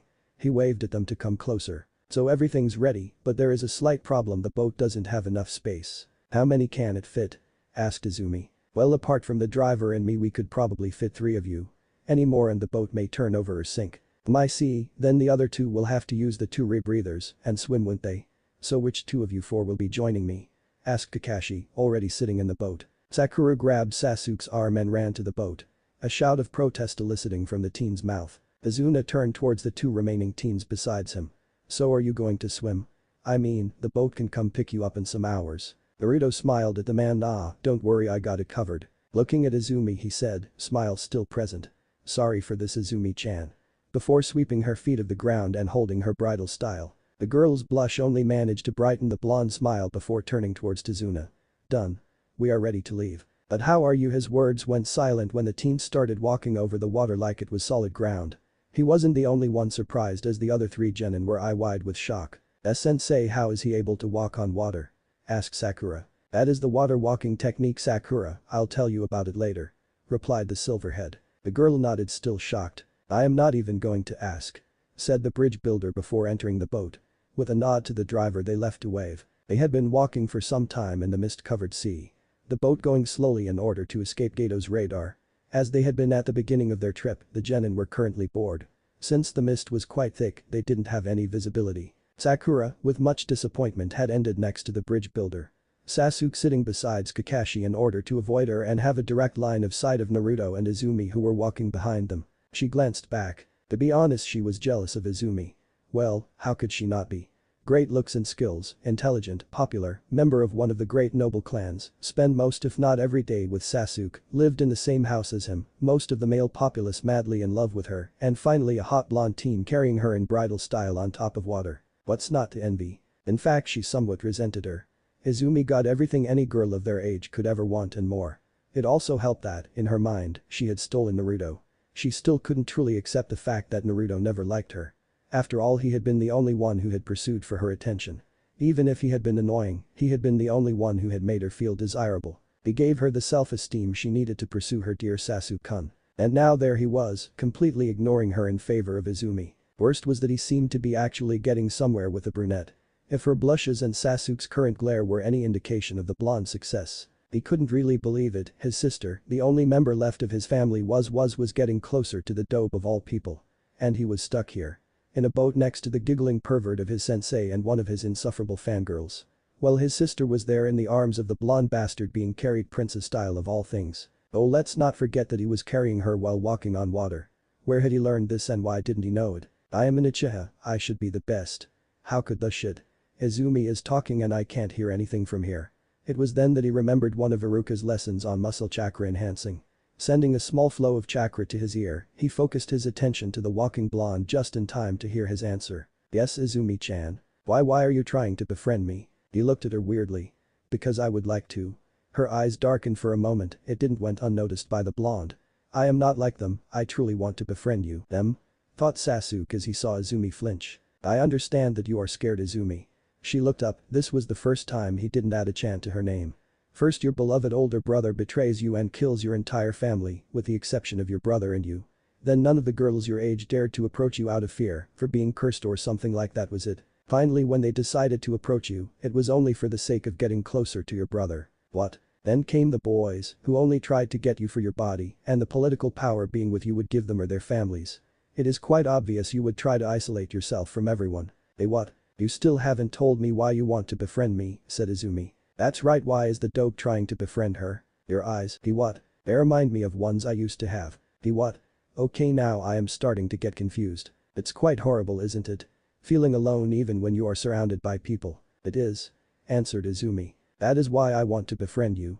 Because I don't like seeing eyes like those on a beautiful woman like you. Naruto said, causing her to blush. But it soon passed as new question and new doubt formed in her mind. Then why? Why what? Why do you flirt with me? Ah, that, he said with a nervous chuckle. That is due to my interesting heritage. Her brows furrowed. You see, Izumi-chan. My family due to certain events acquired a Kekkei Genkai of sorts. Instincts stronger than most are part of them, giant supplies of chakra too. Instincts like in Yazuka-san. She flinched as he growled. Never like Kiba. Naruto closed his eyes and breathed. The greatest difference between me, Kiba's family and Kiba himself is that unlike most in Yazuka who are instinctual, Kiba cannot control his own instincts. I'm pretty sure he just doesn't want to, actually. But the two are similar. Sadly, yes. To be exact, it is the instinct to find a mate, a wife in human terms. They urge me into finding the strongest and prettiest so that my offspring have the best genes possible. And it just so happens that you are the only one with those characteristics. So it could be anyone. Yes and no. Kiba, for example, just wants any girl that is pleasing to the eyes and can breath. If he can't get the first one, he will look for the next. My instincts only accept females in a certain criteria, in other words, girls that fit my likes. And I fit.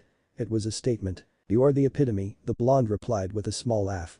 So since now you know why I want to befriend and why I flirt with you, let's start over. Hello, my name is Naruto Uzumaki, call me Naruto, please, I don't really like when people I like call me Uzumaki-san. I like ramen, dislike the villagers of Konoha and spiders, my hobbies are training and reading, and my dreams for the future are becoming Hokage and making a group of people proud of me. Your turn, Izumi-chan, and please this time don't be as vague as Kakashi-sensei. She gave him a soft smile. My name is Izumi Uchiha. I like my brother and cooking, dislikes are a certain law and eggplants, my hobbies are cooking and watching movies, and my dream is to have a family and learn the truth of that night. A pleasure to meet you, Izumi-chan, Naruto said, grinning. Well, at least he is better than the mutt, was Sasuke's last thought as he ended his eavesdropping. But what did she mean by the truth? They had reached land an hour ago and had resumed their previous positions with Naruto at the lead and Kakashi at the rear. During their travel they had seen the bridge Tazuna was building. Naruto was actually impressed at the old drunk. You sad that your little fun ended. What are you talking about now? By the way, what have you been doing? You haven't talked to me in a while. Sleeping, and I mean carrying the Uchiha vixen bridal style. Really sleeping all this time? And yeah, sure, somewhat disappointed it ended so soon, but well, that's life. Your seal constantly takes away my chakra, it isn't really surprising I will be tired all the time. Of course you were disappointed, I know what you were doing, and I bet she did too. And what could you be talking about? You were pressing her quite tightly to you, her chest touching yours. I am surprised you didn't get a boner actually. First of all, I wasn't trying to feel her up nor make her feel me up. I was simply holding her tightly so she wouldn't slip, you hero fox. Second, I am not a pervert, goddammit. Sure, you're not a pervert. An open one at least, don't worry, you will soon fall to the side, Naruto. As if, I will never fall to your Kurama. Yes, in the bushes to your right. Be careful, this one feels as strong as the Cyclops. The kunai suddenly left Naruto's hand, surprising the rest of the group. Sakura went towards the bushes and picked up a white bunny. Glaring at the blonde she shouted, Naruto, what's your problem? Kakashi's eye narrowed at the small animal. White fur, that bunny was raised indoors, Kawarimi. Get down. Shouted the Jounin as he tackled Tazuna. Naruto and Sasuke doing the same for Izumi and Sakura respectively. They watched as his Zanbato flew over them and lodged in a tree trunk. On top of the sword's hilt stood a shirtless man, wearing grey shinobi pants and white bandages covering the bottom part of his face. A scratched Kurigakure Hideate rested sideways upon his head. Zabuza Mamachi, the demon of the hidden mist. Murmured Naruto. The Kiri Nukenin briefly looked towards the blonde.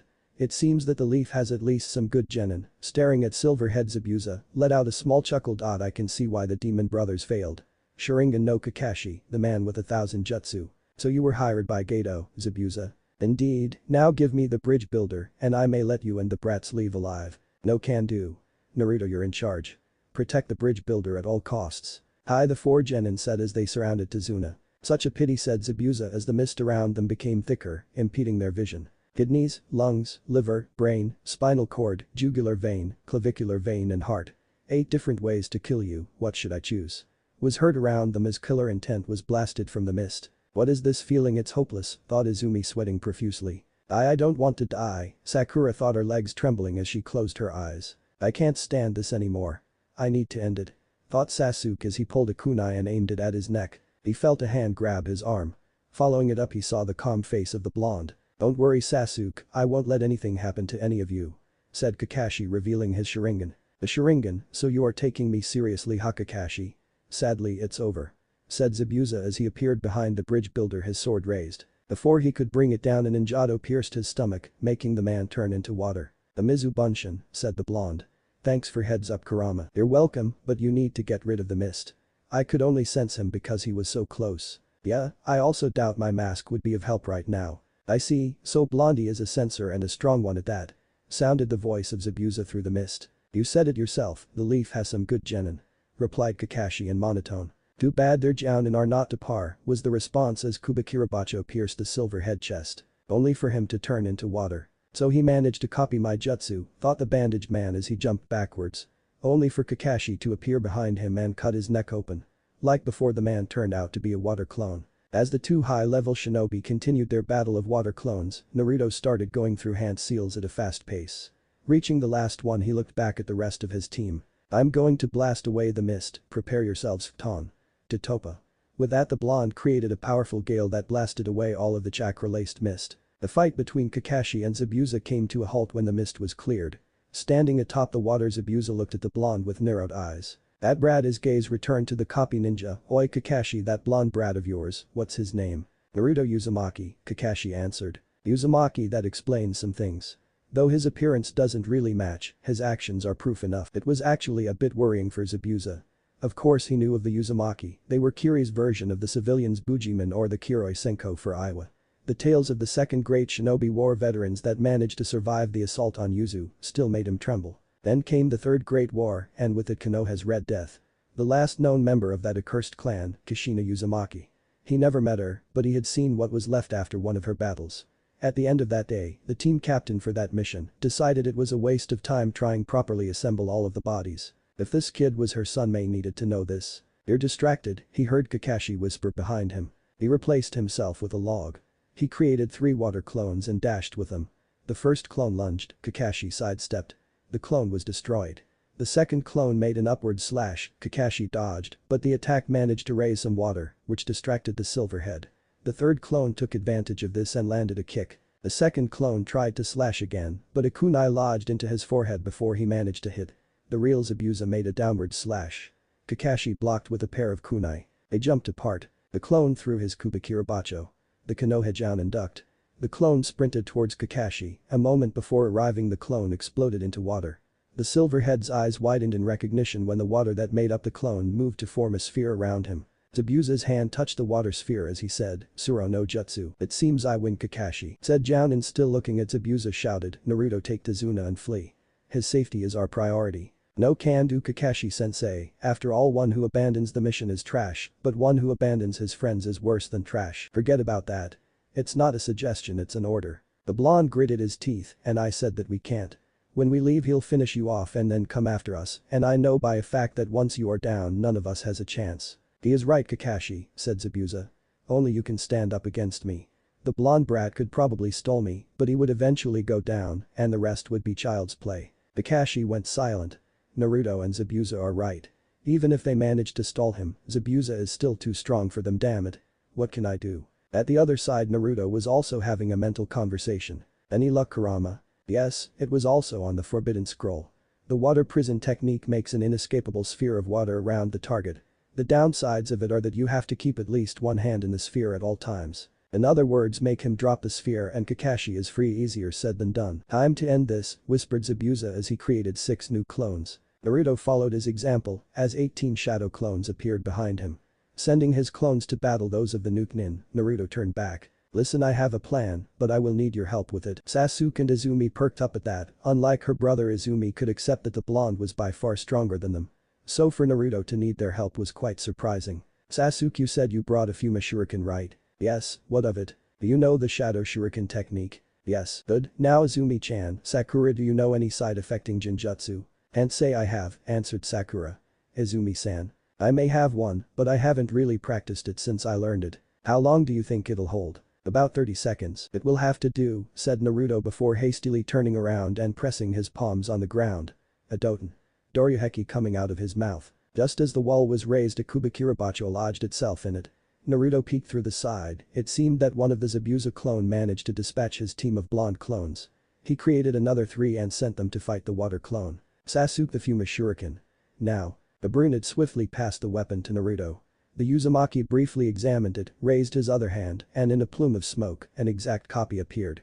Closing both and handing them back to Sasuke, once receiving them, had his eyes widen as he started to comprehend his teammates' plan.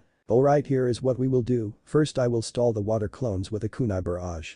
Izumi, while I do this you will cast the Jinjutsu. Sasuke, after that you come in, you probably already how it will go down. Uchiha nodded. Then at my mark, with that the blonde jumped on top of the earth wall, 2 clones appearing beside him. The 2 clones took a handful of kunai and threw them before speeding through a set of seals, Shuriken Kage Bunshin no Jutsu. Duiten. Repushu. Came the voice of the original, as the wind propelled the shuriken. The Zabuza clones used their respective Zanbato to block the continuous wind-enhanced kunai barrage. The one who had thrown away his sword was impaled by the shuriken before dispelling. While this was happening, Izumi, hiding behind a tree, her Sharingan active, finished her own set of hand seals before whispering. Chiryoku Yugami no Jutsu. After receiving a signal from Izumi, Sasuke dashed out of the wall's protection, the Fuma Shuriken leaving his hands moments after. Zabuza saw the Fuma Shuriken, but thought less of it. It was almost too late when his instincts flared up and he swung his Kubikirabacho. Due to his sight being altered, Jinjutsu he presumed, his swing was overextended, he managed to block the first, but the appearance of the second created quite a problem. He could only jump. So he did. He really didn't expect the shuriken to turn into the blonde, who was ready to cut off his right hand. Letting the sphere go, Zabuza jumped back a few feet watching as Naruto helped Kakashi to his feet, whispering something to the silver head. He then glanced to where his clones were just in time to see the last one being destroyed. Returning his attention to Kakashi, he watched as the blonde went up in smoke. The clone I would really like to take that brat under my command. Too bad I want to kill him even more. Zabuza and Kakashi started going through hand at the same time. Suiton no jutsu. As the two water bullets cancelled each other, the two Jounin level ninja went into a weapon battle, kunai vs Kubikirabacho. Each time they jumped apart they would go through hand seals and perform the same jutsu, be it the water bullet or the water dragon bullet, something that grated Zabuza's nerve. As another round of weapon clashing ended, Zabuza snapped. "That's it." He shouted, speeding through the hand seals for his strongest jutsu, Kakashi starting at the same time he did. To his shock, his own image appeared behind Kakashi, making him falter for 1 second. 1 second Kakashi used with fervor. "Suiton Daibakufu no jutsu," shouted Kakashi before Zabuza could finish the last 3 hand seals of his jutsu. A gigantic wall of water raised before Kakashi before making its way to the shock-stilled Zabuza, washing him away and into a tree. Kakashi took a kunai as he slowly approached the fallen Kiri shinobi. Zabuza weakly looked up before muttering, "Kakashi, can you see the future?" "Yes, and yours is death," responded Kakashi as he raised his kunai. 3 senbon entered the missing nin's neck before he could finish his strike. "You were right, he is dead," said a masked teen as he landed near the two. Turning to see the blonde member of the Konoha team approaching them, the rest of them following shortly after him. "Yes, but in the future I was the one who ended his life," replied Kakashi. "Sorry about that, but I couldn't let that happen. I have been following this man for quite some time and I didn't want all that time to be wasted." "I see," said Kakashi, eye smiling to the teen and falling back towards Tazuna. "Hey Hunter Nin-san, you don't have a sword?" asked the newly arrived Naruto. "No, since I prefer to use senbon. A cleaner way of killing," the masked teen said. "Indeed, but how are you going to behead him?" "I could do it for you if you want," replied Naruto taking his ninjato out. "Do not worry, I will dispose of the body after you leave. I don't wish to make newly minted genin to that site." "Oh, I insist," he said before dashing towards the fallen form of Zabuza. He stopped in order to block a hail of senbon. A wind-laced kunai left his hand, targeting the hunter nin who now held Zabuza. It lodged itself deep into the tree as the masked teen managed to flee with a shunshin. "Sensei," Naruto said. "Yes, but let's talk after we get Tazuna-san into safety." "Naruto, you are in command and carrying duty," said Kakashi before collapsing into the ground. "Kakashi-sensei," shouted Sakura at seeing the fallen Jounin. "Don't worry. He just fainted due chakra exhaustion, he will wake in some hours," said the Uzumaki as 3 clones appeared and approached Kakashi. The team and Tazuna watched as one of the Narutos turned into a stretcher and the other 2 placed the unconscious man into it. "Alright you 3. Manji formation around Tazuna and Kakashi-sensei, I'll be taking the rear." "Tazuna-san, how long until you're home?" "About half an hour." "Good, let's leave." They arrived to a small wooden house near a forest. They broke formation as Tazuna approached the door and knocked. It was opened by a young, long blue-colored hair woman. Wearing a short-sleeved pink shirt with the end of the sleeves and the collar being red in color, a long blue skirt and apron. "Dad," she exclaimed before hugging the man. "Tsunami. Look, this are the ninja who protected me," Tazuna said, ending the hug and stepping aside to show Team 7. Naruto stepped forward. "Good evening Tsunami-san, my name is Naruto and I am currently in charge of the protection of your father. Could you perhaps have a spare room where we can place our sensei?" Looking at the silver head in the stretcher carried by 2 other blondes identical to Naruto, triplets, she wondered before saying, "Yes, please follow me." Naruto had gathered the members of Team 7, Tazuna and Tsunami, and sat them in the table. Everyone was silent as they watched the blonde gather his thoughts. "Now that Kakashi is out of commission, I will need to make a plan in order to properly protect Tazuna and his family. I will also have to train Sakura, Sasuke and Izumi-chan. If their reaction to me water walking is any indication, first things first, I need more information about Geto and his forces. I will also need to inform them about Zabuza." He exhaled and opened his eyes. "Zabuza is alive," said the blonde without beating around the bush. "What?" exclaimed Tazuna and Sakura. "What are you talking about, Uzumaki?" "That hunter nin killed him," said the male Uchiha. "Think about what he used to kill him, Uchiha," replied Naruto. As the 3 members of Team 7 thought about the masked teen, Tsunami asked, "Naruto-san?" "Yes Tsunami-san. Who is this Zabuza you speak of?" "He is a missing nin hired by Geto in order to kill your father," said the blonde as Tsunami covered her mouth in horror. Currently the only one capable of fighting against him is Kakashi-sensei, and well he is currently unconscious. Is he really that strong? Asked Izuna. I mean you killed many of those water clone thingies he created. He is. A water clone has at least a tenth of the original's power. Besides, Zabuza is one of the 7 legendary swordsmen of the Bloody Mist. Swordsmen of the Bloody Mist? Asked Tsunami. They are a group of 7 Kiri swordsmen who each holds a legendary sword. Zabuza carries the Kubikirabacho, and he has quite a scary background. Sasuke perked up at that, scary background. Naruto glanced at him, yes. Remember when I told you that you should be grateful of being born in Konoha? Well, this is one of the reasons why. Kurigakure is also known as the Bloody Mist due to some of their rather gruesome traditions, mainly, the Genin graduation test, said the blonde. Which is? Asked Sakura. On the start of their academy days each student is given a partner, who could also be a family member. You would do everything with that partner, eat, sleep, train, work, etc. Finally when you reach your last year and last day of the academy, they give you your final test to battle your partner to the death. No one dared to speak. Zabuza he is quite the special case, you see, he wasn't even an academy student when he went and killed the 100 graduating class students. After that he was accepted into their ranks, and some time later he ended in the 7 swordsmen with the title of the Demon of the Bloody Mist. Now getting back on track, have any of you 3 figured out why Zabuza is still alive? He used Senbon, answered Izumi. And? He replied with a smile. It isn't a weapon that can kill. She answered. Partially correct Izumi-chan. Senbon are indeed not used to kill, since they would need a great amount of accuracy and an extended knowledge of the human body, but they can actually kill. They can also hit a certain group of nerves in the neck to cause something called false death. False death? Asked Izuna. When in that state, the organs and body function cease, making it seem like the target died. When the tool used to cause it is removed the body will restart. Of course this technique is quite risky because if not removed in time it can actually kill you, cause you permanent damage or leave you weakened for quite some time.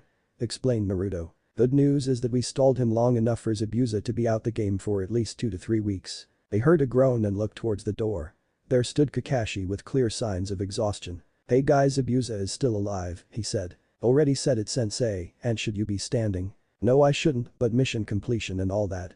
He said before sitting in a chair. Tsunami-san, could I trouble you with a glass of water and some food? A fruit is fine, said the blonde. Oh yes, I'll bring it immediately. She replied before leaving the table. So, Naruto, what's the plan? Asked the Jounin. Learn about Gedo, create security measures, train Team 7, protect Izuna, end the mission. With a side quest of sabotaging and killing Gedo. Said the blonde, the last part surprising Team 7. After all not anyone speaks of killing in such a calm way. Good, it seems I can thank you leave everything to you. He said receiving an apple and the glass of water from Tsunami. Sure, but I have some problems. Which are? I don't have a way of contacting Konoha. Don't worry about it, by tomorrow I should have regained enough of my energy. So I'll deal with it. Now if you excuse me, I am going to sleep. Naruto waited until he heard the door close upstairs. Turning back to Tazuna he said, now Tazuna-sen, I need you to inform me about everything Gedo related. He was awoken by the smell of food. As he raised from the futon, body aching with the effort, he looked out the small window. A rising moon greeted the silver head. It seems I slept quite some time, yet, my body still feels like I have done one of Guy's routines. He stood up. Have to a grown look at Naruto's plan. Can't let him do anything that may go and put him in harm's way. Kushina-sama would revive herself, brutally kill me, revive me, and then skin me alive. He gave a step forward and stumbled, luck being the only thing that helped him grab onto the dresser besides him and stopping his fall. With great effort the Haddock managed to stand up again and go to the first floor. He was guided by the smell of food towards the living room, where he found his team, Naruto, their client, his daughter and a little boy wearing a hat who he assumed was the woman's son. Yo. Sensei, came the greeting of the blonde. Ah. Kakashi-san, please take a seat, I will bring you something to eat immediately. Said Tsunami. Thank you Tsunami-san, said Kakashi. Naruto, can you put me up to date with the complete plan? Naruto put down his chopsticks. As we speak there are 5 groups of clones doing different jobs. Team 1 is currently placing security seals around the area so that none of Gedo's thugs or anyone not presently here can enter as they please. Team 2 is scouting the town and watching any of the goons and their habits. Finally Team 3 is scouting for Gedo's mansion, Team 4 the bandits' base, and Team 5 is looking for Zabuza's hideout. I see, what about Tazuna-sen's protection? I will personally take care of that until you can personally do it. Team 7. I will leave a clone to supervise and help with any training you think is necessary. What about your own training? Clones, was the blonde's response. You got the message for Konoha ready? Yes. Here, Naruto said giving the scroll to Kakashi. Leafing through the scroll, Kakashi nodded to the blonde. "Alright, tomorrow I'll send the message to Konoha. You shouldn't even try," murmured the boy. Did you say something?" asked Kakashi, turning to the boy. "You shouldn't even try. Scouting. Protecting. Training. Why would it even matter? Gato is going to kill you people," said the boy, now glaring at the silverhead. Naruto snorted. "Got something to say, Blondie?" the black-haired boy said, his glare now focused on Naruto. "I won't die. Much less to someone like Gato. You don't know what you are saying," the kid shouted, slamming his hands on the table. "Inari," reproached Tsunami, Kakashi's food in hand. "It's true. They don't know what they messed in and they will die like him," Inari said before bolting to his room. "Inari," Tsunami shouted before turning to the group of ninja and bowing. "I am sorry, ever since Kaiza died by Gato's hand, Inari has become quite sad and angry." "Tsunami-san, who is Kaiza?" asked Sakura. "He was Inari's stepfather," stated Tazuna, drinking from his sake bottle, eyes lost in happier times. "And this village's hero." They were waiting for Kakashi to come down to start their training. Tazuna and the original Naruto had left early to the bridge. Though, before leaving he had made a clone that made really sure to wake them up. Sakura's hair was still wet. The door opened and the silver head finally came out, crutches holding him up and a small brown dog at his side. "Please take it to Konoha as fast as possible, Pakin," they heard him say. "Don't worry, Kakashi, I'll make sure to hand it personally to the Sandaime," replied Pakin. "Thanks and good luck," he said as the dog left in a dash. "So my cute group of genin, today we will learn how to climb trees." Silence. "Without our hands." He felt a hand placed itself on his shoulder and turned to the Naruto clone, who was giving him a pitiful gaze and a pained smile. "Sensei, stop it and get them to work." The Jounin grumbled. Hi, the blonde said as he approached a tree. "Alright guys, this is called tree climbing, it is quite useful and is considered a chakra control exercise." He started walking the tree vertically and ended his course on the underside of a branch. "This is the exercise before water walking, what I did during the boat ride, Sakura, and it consists of sending chakra to the plant of your feet to stick yourself to the tree. Now go on, start doing it," he said before cutting out his chakra flow and landing on his feet. He watched as the three other teams ran to the tree. Each made a few steps before things went bad for two of the three. At the fifth step, Sasuke was sent flying as the bark exploded, he landed on his back. On her eighth step, Izumi slipped but managed to land on her feet. Sakura managed to reach half the tree, to the same branch where he stood while explaining, and sat down. Signs of fatigue already present. "So Sasuke, if you happen to put too much chakra the bark will explode. Too little and you will slip, Izumi-chan." "Sakura, congratulations, your chakra control is excellent," he said, making the pink-haired smile. "But that is because your chakra reserves are so poor. Izumi-chan, Sasuke, you too will continue doing the exercise until you master it. Sakura, I want you to run up and down the tree until you get tired. Then you will rest up for 2 minutes, do a set of 10 jumping jacks, and after you will do the process all over again." "And when, dope, is this exercise considered mastered?" asked Sasuke before he darted to the tree once again. "When you can dodge the enemy's kunai while remaining stuck in that tree, or when you are able to fight for at least 10 minutes without falling. If I had known you are as rigorous in training others as you are to yourself, I would have passed my team to you ages ago, Naruto," said Kakashi as he passed a page of his book. "I could actually get used to this. I will talk with Sandaime-sama and ask if I can have you as a co-teacher." The clone sighed. "Please don't. I am only doing this until you are able to do it yourself. The thing is, Naruto-kun, that I don't care about what you think or want." It seemed that even with chakra exhaustion, Kakashi was able to dodge kunes. A Naruto clad in only underpants sat atop a stack of crates as he watched Tazuna and some of the villagers work. Behind him, another Naruto was finishing the last details of a seal that spanned from the front to the original's back, running through his arms and legs. "Tazuna, can we talk?" came the voice of a worker, bringing upon him Naruto's attention. "Sure, what the problem?" "Tazuna, I won't be coming from tomorrow onwards," the worker said. "What's the meaning of this, Kazuo? Why would you leave now?" yelled Tazuna. "Because if I don't, my family may be harmed." "I am sorry, Tazuna, but my family comes first," Kazuo replied. "You know that if we don't finish this bridge there will be no hope for Wave and your family, right?" asked Tazuna, glaring at the man. "If things end up too bad we will flee. You should consider doing the same, Tazuna, remember what happened to Kaiza," said the man as he turned to leave. "Don't you dare show your face here tomorrow, Kazuo," stated Tazuna as he went back to his work. "How many have left?" Tazuna glanced at Naruto as he jumped from the crates and started putting on his pants. "Too many," he replied. "And what with the funny tattoos? Resistance seals, or in other words training." "Tazuna-sen, I will be going to the shore over there, I will be leaving 3 clones to protect you and a few more for you to order around with anything you need," Naruto said, placing his hands in a familiar cross seal. "Taju Kage Bunshin no Jutsu." The 103 clones stared at Tazuna, who dropped his tool in shock. "This is a few," exclaimed Tazuna. The blonde smiled. "Kakashi-sensei said it before, didn't he?